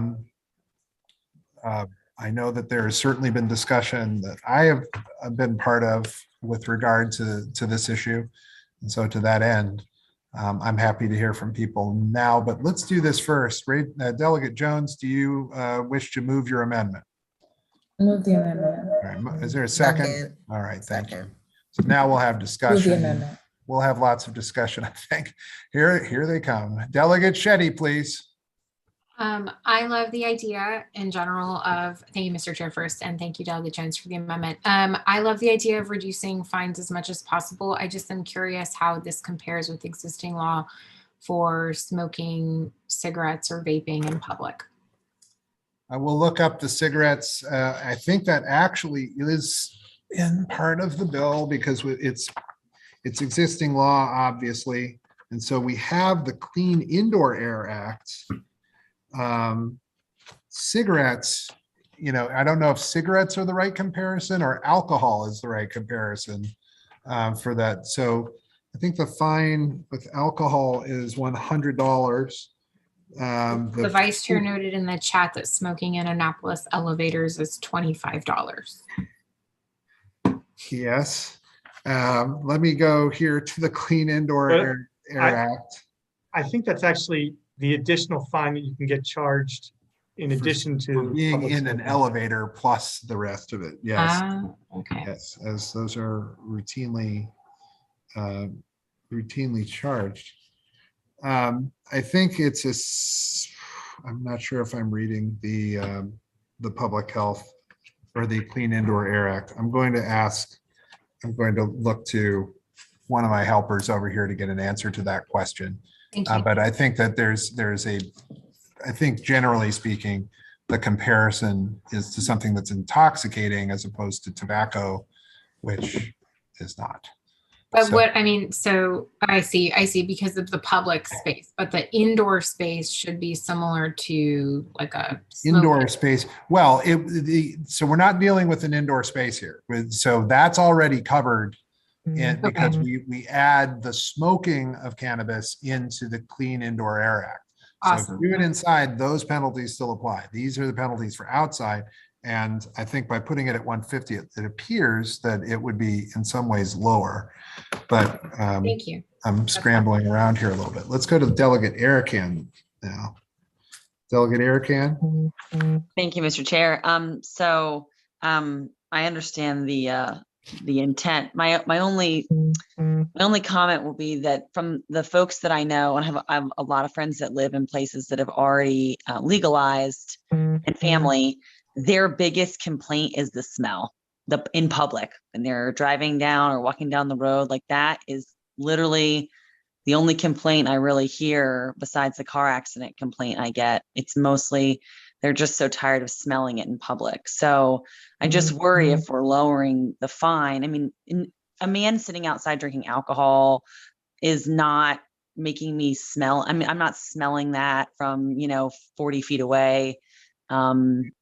My kids aren't going to get contact high from somebody sitting on the street drinking. But, it's definitely different with marijuana, and people just don't like the smell of it. And so I think we have to be judicious about lowering the fine, because $100 is something that people will pay. I mean, it's not, or 150, it's not a lot of money for a lot of people. So I worry that if it's not a high enough penalty, we're just going to have a lot of people complaining about how they just smell pot all day long and they just want to get a break from it.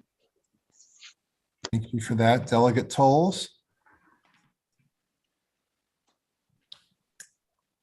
Well, I should say that I kind of agree with Delegate Arakan, but I do think it was important to lower it. So the only thing I will ask, Mr. Chair, you and I've had this discussion on it. I'm okay with it. I would just say, if it's possible, I have an amendment coming, but I would love to be added to this amendment as well. I know they're drafting one for me, so we don't have to. I don't know how to make that friendly amendment since we already took a vote. Well, we haven't voted on this amendment. You're going to be able to vote on this amendment, but you can't be added as a co-sponsor of the amendment. I'm sorry. No, that's okay. I mean, I just have one coming as well, so you might see that. Yeah. I understand. That's fine. Okay. Thank you. Delegate Shoemaker. I was still under the impression last time I had one of those public consumption of alcohol cases that was subject to a $500 fine. I think it can also depend on the jurisdiction. I think there are some county ordinances that apply for open container to the extent that they're enforced. Yeah. Yeah. But so it could be, not to pick on Carroll County, it could be a Carroll County thing. It could be, you know, I think there's an Anne Arundel County statute if I'm not forgetting. I can't remember exactly. Delegate Cardin. And first of all, I think that it's up to 500. So it can be under the discretion, whether it be of the issuing officer or of the court. If the court wanted to reduce it, they could.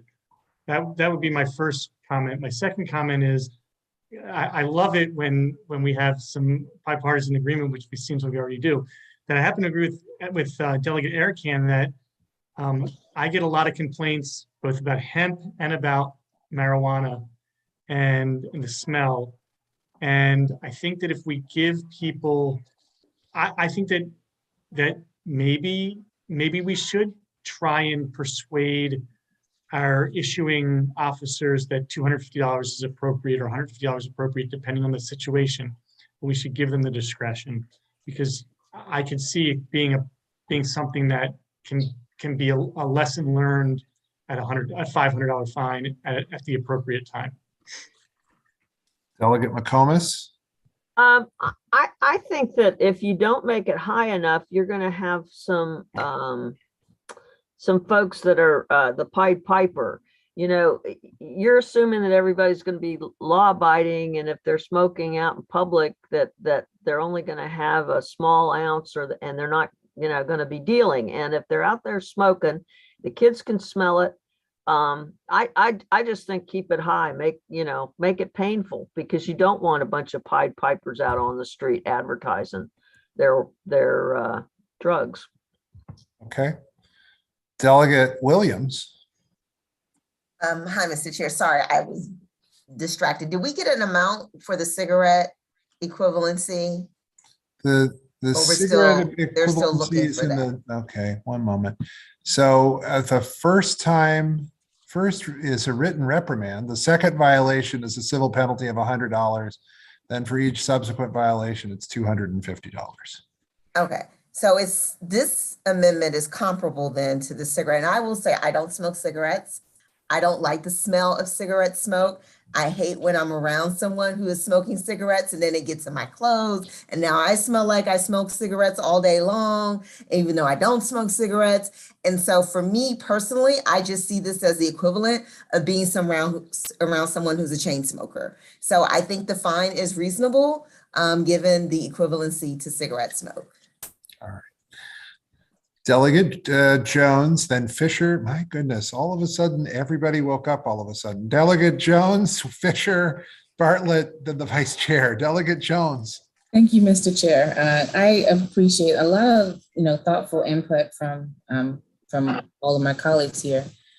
I think one of the reasons that I wanted to reduce it and say up to 500, up to 150 instead of up to 500, is because I know 500 seems like a lot and it's supposed to deter people from doing this, but particularly given the fact that in the Delegate Johnson, I'm sorry to interrupt you. You're covering up, I think, your microphone on your computer somehow, and I'm not sure how you're doing it, but you're coming in really quiet. Not sure. So as long as you stick a little closer, maybe to the screen, I guess. Closer. Okay, that's a little weird, but if we could just speak up a little bit, that would be fine. I'm gonna turn my volume all the way up. Is that That's any fine. better? As long as you're right there in a good voice. Keep going. Sorry. Go ahead. Okay. So I don't smoke either. The smell gives me a headache, whether that's cigarettes or marijuana. So I understand people's concerns. I do, because it's a concern I have, but we also know and understand that currently we can walk through in different places and smell either cigarettes or the smell of marijuana. The fine, I think, the citation being 500, I think, let me clarify that, up to 500. There are some counties or some jurisdictions where someone may only give them that, maybe $150, $200. But I also believe that there are jurisdictions in this state where just to teach people a lesson or to penalize them, they will be charged that maximum amount. And I feel like if it's misleading to say that we are legalizing it, if we are still gonna give leeway for people to charge maximum amounts and penalize people, that's the impetus for me. I still have a concern about us making the fees and fines so high if we're saying we're legalizing it. And it doesn't benefit me personally because I don't smoke it, but if we're legalizing it, it doesn't make sense to me to make the fees so high. All right. Let's go to, oh my goodness, Delegate Juanica Fisher, then Bartlett, the vice chair, Delegate Lopez, Delegate Grammer, Delegate Crutchfield. My goodness, who's not going to talk about this? Delegate Juanica Fisher, please. Thank you, Mr. Chair. I was trying not to, but I wanted to say just something on record on this topic. There's the song that says there's a fine line between love and hate. There's a fine line between decriminalization and legalization. And I think all of these issues are walking that line. And I think the other thing about the way we're doing the rollout, not that I don't agree with it, is the income disparity issues. The fact that $100 is not a lot of money in my district. $100 is a lot of money, and $500 is on other bills why someone's late on rent. So it's a lot of money for my community, and so I agree with the change in the parity to cigarette smoke. And I'll also add for you, there's a huge difference between homeowners and renters and people that live in apartment buildings. And until we get to the part two, let's say the voters vote for this and it is codified and we're talking about licenses, we're talking about, I keep calling them weed works, lounge situations where you can smoke that's not in public, you're not going to be able to address low income and working class mail-enders participating in cannabis, not in the privacy of their own personal single family homes. So I think we have to take that into consideration. And I think I will also just want to add to the body, we all come here and change laws all the time. I think once you get part two done, you have the kind of lounges I'm talking about, licenses, all those things, you might want to relook at this and be able to adjust it to fit the fact that you're going to allow people of all incomes, of all walks of life, to be penalized in the same way. But where we are today and the fact that that part of the cannabis rollout is not going to be discussed till 2023, I think you really have to consider the folks that live in apartments, other situations, and the income disparities in our community. So that's all I wanted to say. Thank you. Thank you very much. Delegate Bartlett. I just want to make sure I understand this part of the bill. There is no first step, second step to public smoking, right? We're only at this and this is it. I was wondering if, based on what Delegate Fisher just said, and those are compelling arguments, would it be reasonable to have a first step, second step, so that you could get to 500 as opposed to right off the bat, you're at 500? And then that way it could address some of the concerns we're hearing with respect to not being strong enough. I don't mean the smell, I meant the fine. Okay. There appear to be a lot of people really interested in talking about this. So let's see what everyone thinks. So I'm going to let it roll some more and let's see what happens. The vice chair, then delegates Lopez, Grammer, and Crutchfield. Thank you, Mr. Chair. I just want to speak broadly about how I've come to think about fine amounts in the assembly. And, it's difficult to peg what the right amount is to deter what you're trying to do. But I do have a ceiling. And when I think people are going to start missing rent payments, those numbers are the ones where I start to get concerned. $500 is missing rent payments for sure. And I got to tell you, there have been many points in my life where a $500 sudden car repair needed is screwing up my budget like big time, and I'm certain that that's true for other folks. And so just off the bat, 500 to me seems, I know how we got there because it was, out of tortured debates about whether we should have decriminalized in the first place. So I would just throw that bit of caution out at you with the added caveat that when we've had these debates about other fine types and people come in and say, oh, they're still doing X, we need a higher amount. Usually it's the case that those higher fine amounts in other states or even within our state are not correlated with reductions in the behavior we are trying to see. And it's not clear to me that we wouldn't see the same disconnect here. So I like these things to be data driven and with people at the lower income levels in mind. Delegate Lopez. Thank you, Mr. Chair. Just to clarify this, it's $500 for public smoking, and the offense in this case is that you've created a bad odor that is a nuisance, right? It's not that the offense is that you're smoking and have become inebriated and you're intoxicated in public, right? That is correct. Smoking cannabis in a public place. That is correct. Right. So it's, to me, $500 for creating a bad smell is pretty offensive. And I would agree with Delegate Bartlett in coming up with some type of tiered approach. So it feels like there's some type of deterrent, but $500 in my district, I mean, that's the difference between rent and homelessness. I mean, I had a whole bill about keeping your last $500. So I know that's significant. I mean, I would support Delegate Jones's amendment, but I think a tiered approach would be fine too, if that's the direction of the committee. Let me go to Delegate Grammer, then Crutchfield, then Jones, then Anderson. Thank you, Mr. Chair. As a person who's not single-minded about the issue, I just wanted to talk about how these kind of laws pan out in my district. So we've talked a little bit about, if it's legal, how much should we be fining? If that's the approach you want to take, if we're legalizing it, why is there a fine at all? And we have these kind of fines, and I don't see this as an equivalent to smoking. I see this law, the purpose of it, as an equivalent to drinking alcohol in public. And when we had the debate, which struck the criminal penalty for both consuming alcohol in public and consuming marijuana in public and shifting them both to the civil offense, I think that's what you should think about when you vote for that bill.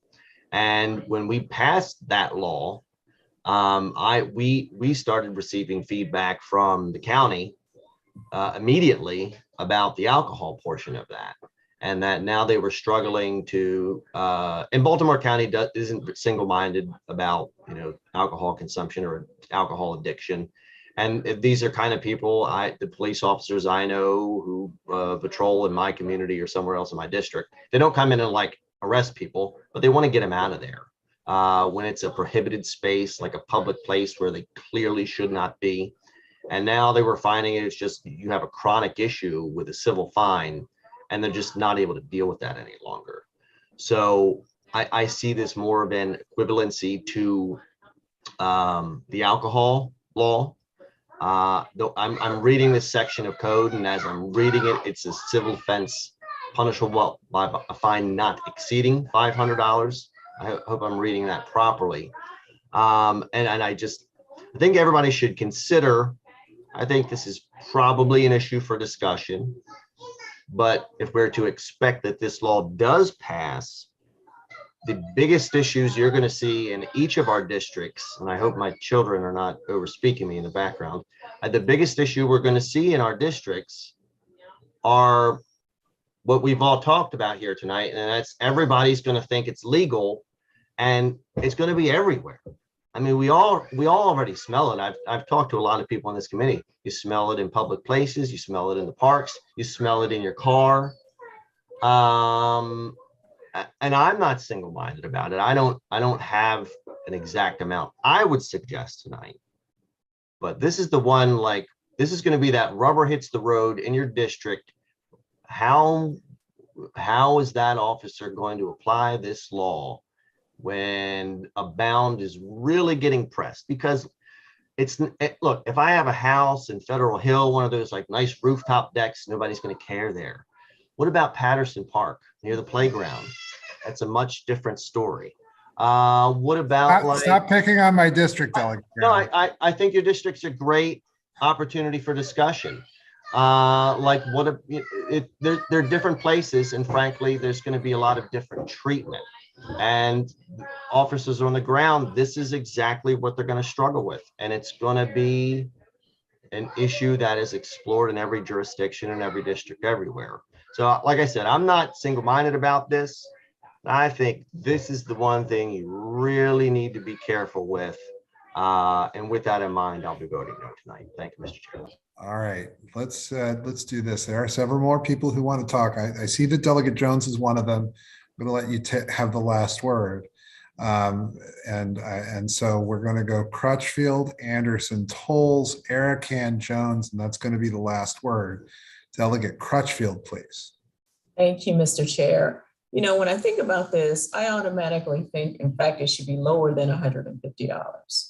I think about all the income disparities throughout the state of Maryland, and also the simple fact that for a lot of people, they will not be able to smoke or do anything with cannabis in their apartments. Where else are they going to go but outside? Maybe on the stoop, maybe around the corner, someplace.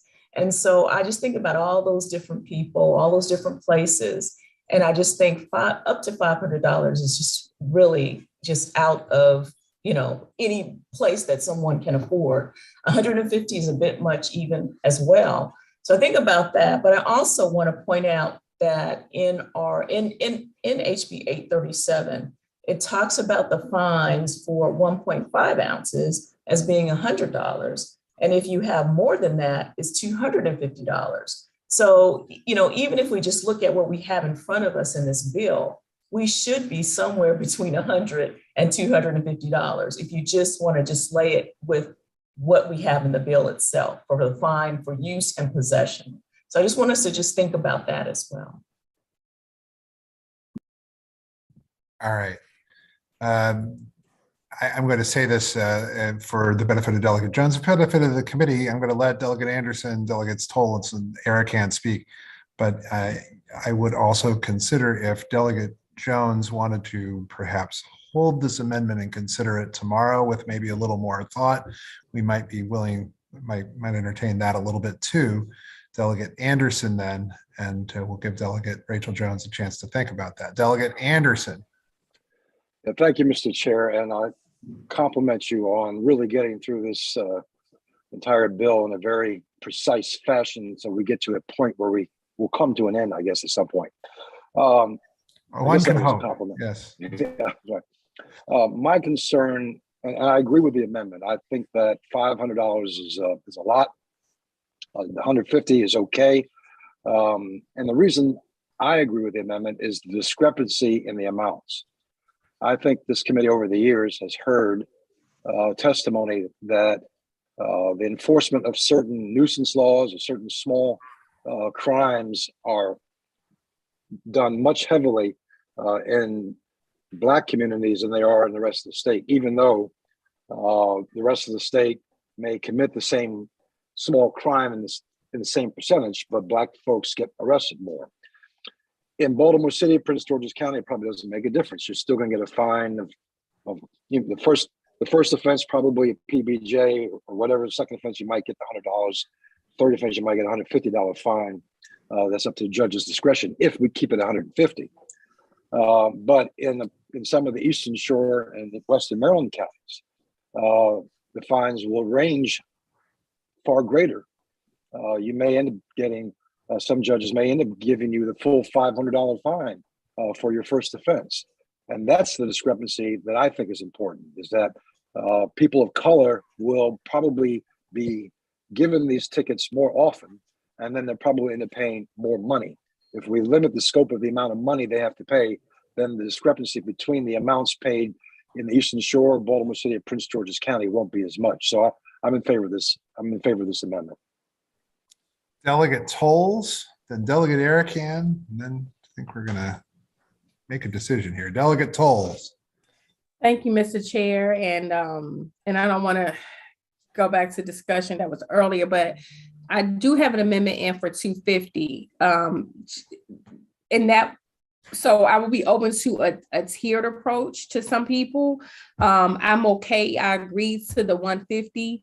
But I do think a deterrent, you kind of call between a rock and a hard place, because we should offer, it should be a deterrent, but Delegate Anderson is correct. In Prince George's, it'll be $20 just because they have so much more stronger, issues to deal with. But I'm okay with the tiered approach, because I do agree that even though I live in a single family home, but if I live in an apartment, I do think we have to create some mechanism where people will respect people's, home and understand that just because you're in an apartment, folks would need to respect, folks' choices to smoke, but also those that choose to smoke should respect those who do not want to,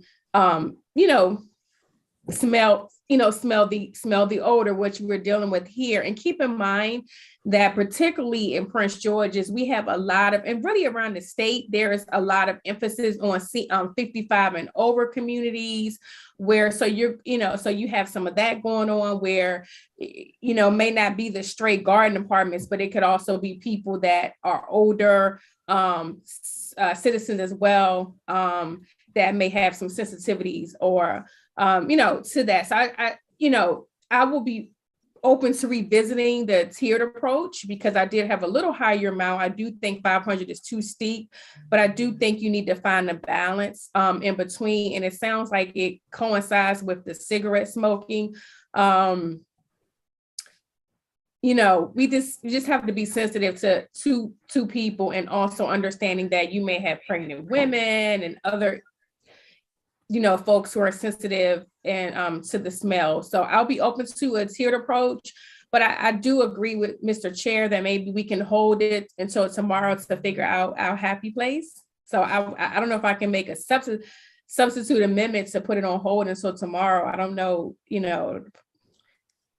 Well, I have a let's do parliamentary this. certificate, I don't know if I'm using it correctly right now. That's all right. Let's do Thank you. this. No, let's do this. We've got Delegate Arakan who wants to speak. So we're going to hear from Delegate Arakan. I told Delegate Jones, and just open disclosure, I've been going back and forth here with Delegate Jones just to see what she would like to do and whether we'd like to maybe come back to this tomorrow. But let's hear from Delegate Arakan first, and then we will end the mystery. Delegate Arakan. I just want to get confirmation. I think Delegate Anderson answered most of my question, but once you get the citation, you can, I guess, like points on your license, you could go into court and tell the judge sort of like, I'm sorry, here's the situation. And then the judge can assess whatever. I mean, he could give you nothing if he thought that you had good cause. Okay. So I feel like that answers some of it, but I still hear the concerns of Delegate Grammer and Delegate Anderson about sort of some of our communities being unfairly targeted. That I don't know how to fix that besides, maybe a tiered system. It sounds like a potentially good idea, but a judge can still do that now, right? If you come in and it's your second or third time, the judge can be like, yeah, you're getting the maximum. Get your life together. Stop making your pregnant neighbor smell that all day. Something like that, right? They can do that.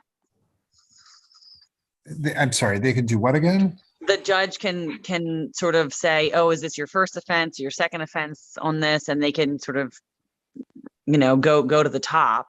They don't have to go right to the top. They can make it. They can go to the top. They could make it court costs. They could go somewhere in the middle. They could do any number of different things. Can I interject for a second, Mr. Chair? Sure. Please. Delegate Arakan, I did cases both on the Western and Eastern Shore.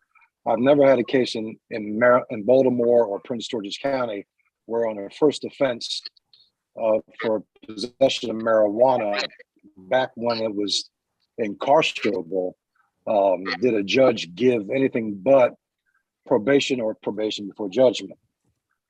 I had a case in Centerville in Queen Anne's County, first offense for African-American kid, and the judge gave him the max, first offense. And I pled him because I didn't expect him to, I expected him to be PBJ. The state's attorney agreed to the PBJ, and the judge just gave him a 2-year sentence for possession of marijuana.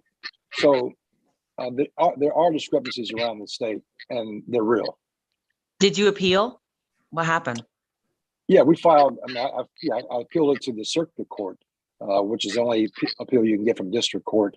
And I think the circuit court judge reduced the time amount to 9 months. But still, 9 months in jail for first offense of marijuana to me was ridiculous. So anyway, Thanks for sharing that. sure. All right. Delegate Jones. Oh, Delegate Jones.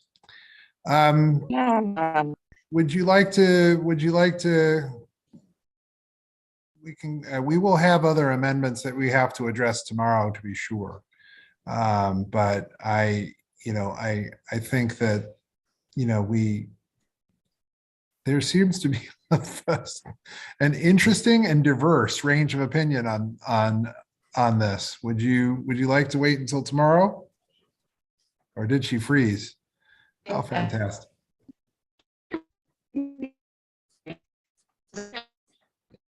Oh dear.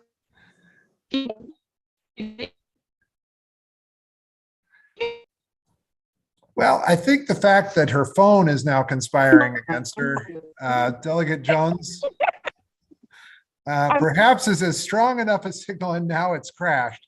Perhaps that's a strong enough signal that we should maybe wait until tomorrow. And actually, just to be fair, she's going to try and get on here again. Okay, you're back. You need to unmute. I was in the hallway. I'm very sorry. Okay. I was in the hallway. So I understand, there's been a lot of very interesting and discussion. Imagine that this will continue.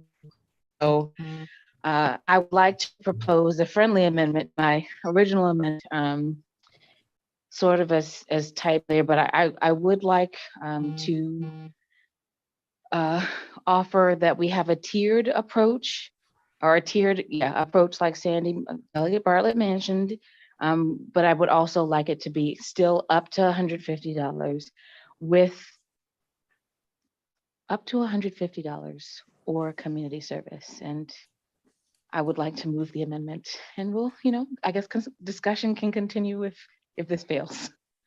All right, so this is what I'm going to do. We like these to be in writing. I will say that the addition of a community service element does create other issues related to how that community service would be administered and how that would work. And I would not be voting for that. And I think that creates perhaps a greater bureaucracy than we probably intend with this. But what I would entertain is if you wanted to amend, and in the great tradition of this committee, the little exploding sound you hear is Claire Rossmark's head exploding at the moment, but not that much.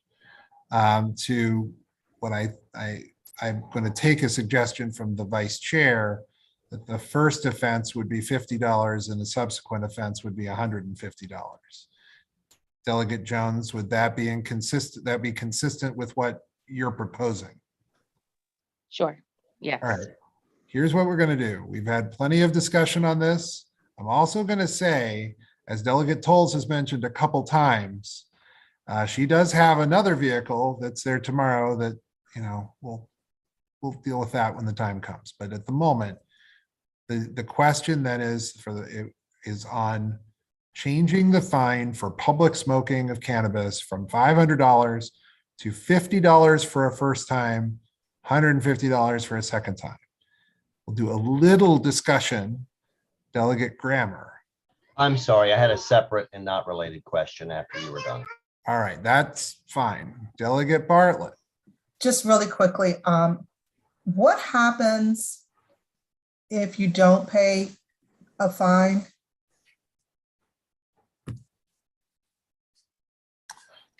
If you don't pay a fine, I mean, I think ultimately it ends up getting sent to the central collections. I think they could And I'm looking at Delegate Anderson a little bit. I mean, you know, it would just be an outstanding fine that I guess they could take from your tax refund or something along those lines. Okay, but Wow. we're not ever getting to the level of jail time. Of incarceration? Yeah. I don't believe that the incarceration would apply for, I don't 'Cause- believe that that's the case. This is a civil offense. It's Right, because we don't have debtors prison anymore. Okay, I just wanted to make sure I But understood. Mr. in Chair, that there, one case, but other than that, but yes. there Yeah. can be other consequences to outstanding fines. For example, you could have, you could get increased penalties on other violations. For example, if you have outstanding parking fines, I believe that they can issue they have the capacity to issue a greater amount on subsequent fines. That's number one. But also, I had a case recently where somebody had an unpaid fine on a motor vehicle violation, and it encumbered his ability to get his license figured out. I don't know if it's not a traffic violation. I guess if it was public smoking in a car, it could impact that. So there are ways, I think, that they can. This is expressly not that. So that, yeah. Well, yeah, I mean, it could be public smoke. If you're in a car with the windows down, not driving, you could still get I think they can charge you with, just like you can get charged with drinking. That's actually not, no. Can you? You can't get charged with a You can if you're drinking while operating the vehicle. That's 2193 of if the the key is in transportation. the ignition, but the ignition is off, I believe that's good enough. I'm just throwing that out there. I understand. Delegate Juanita Fisher.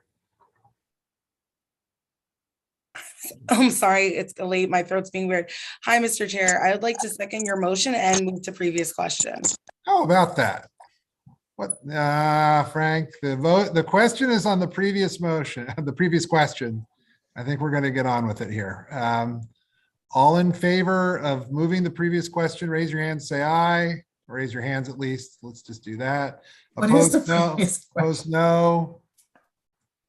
Okay, so we're moving the previous question. We don't know what the previous question was, Mr. Chair. It's 50 to 150 for the first time, 150 for the subsequent. Is that up to? Up to 150. Up to 50 and up to 150. Correct. Okay. Everybody understands what we're going to vote on right now. Up to 50 for the first time, up to 150 for the second time.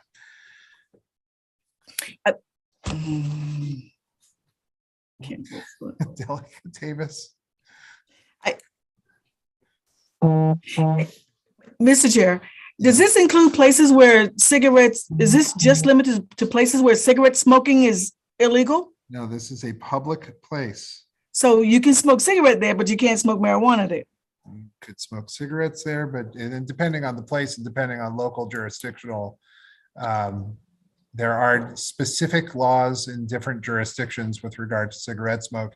Like in Baltimore City, you can't smoke in the park, can't smoke in a playground, can't smoke in, and so there would still be those local restrictions too that people would have to abide by, but generally speaking, in a public place. We have talked about this now for about an hour, so I think we're going to get on with it, and I'm going to call a roll call just because I think it's going to be easier, and we'll see where it lands. The Vice Chair. Yes. Shoemaker. No. Anderson. Yes. Erican. No. Bartlett. Yes. Carden. No. Conaway. Mr. Chairman, I had my hand raised for a question. Yeah, we moved the previous question. So it's Yeah, I have a question about the previous question. That's right. Yeah. Okay, we're in the middle of the vote. Are you yes or no? In terms of that, on your Facebook site. You say yes? Yes. All right. At a minimum, I don't know whether. Cox is excused. Crutchfield. Yes. Davis. Yes. Juanita Fisher, Yes. He had to get a new Facebook Grammar. page, but it is just No. a personal Powell, page. Yes. Jones. You're kidding. All right. Well, we may come back to Delegate Jones. Lopez, Yes. McComas, No. Munoz, No. Shetty, Yes. Cham, No. Tolles,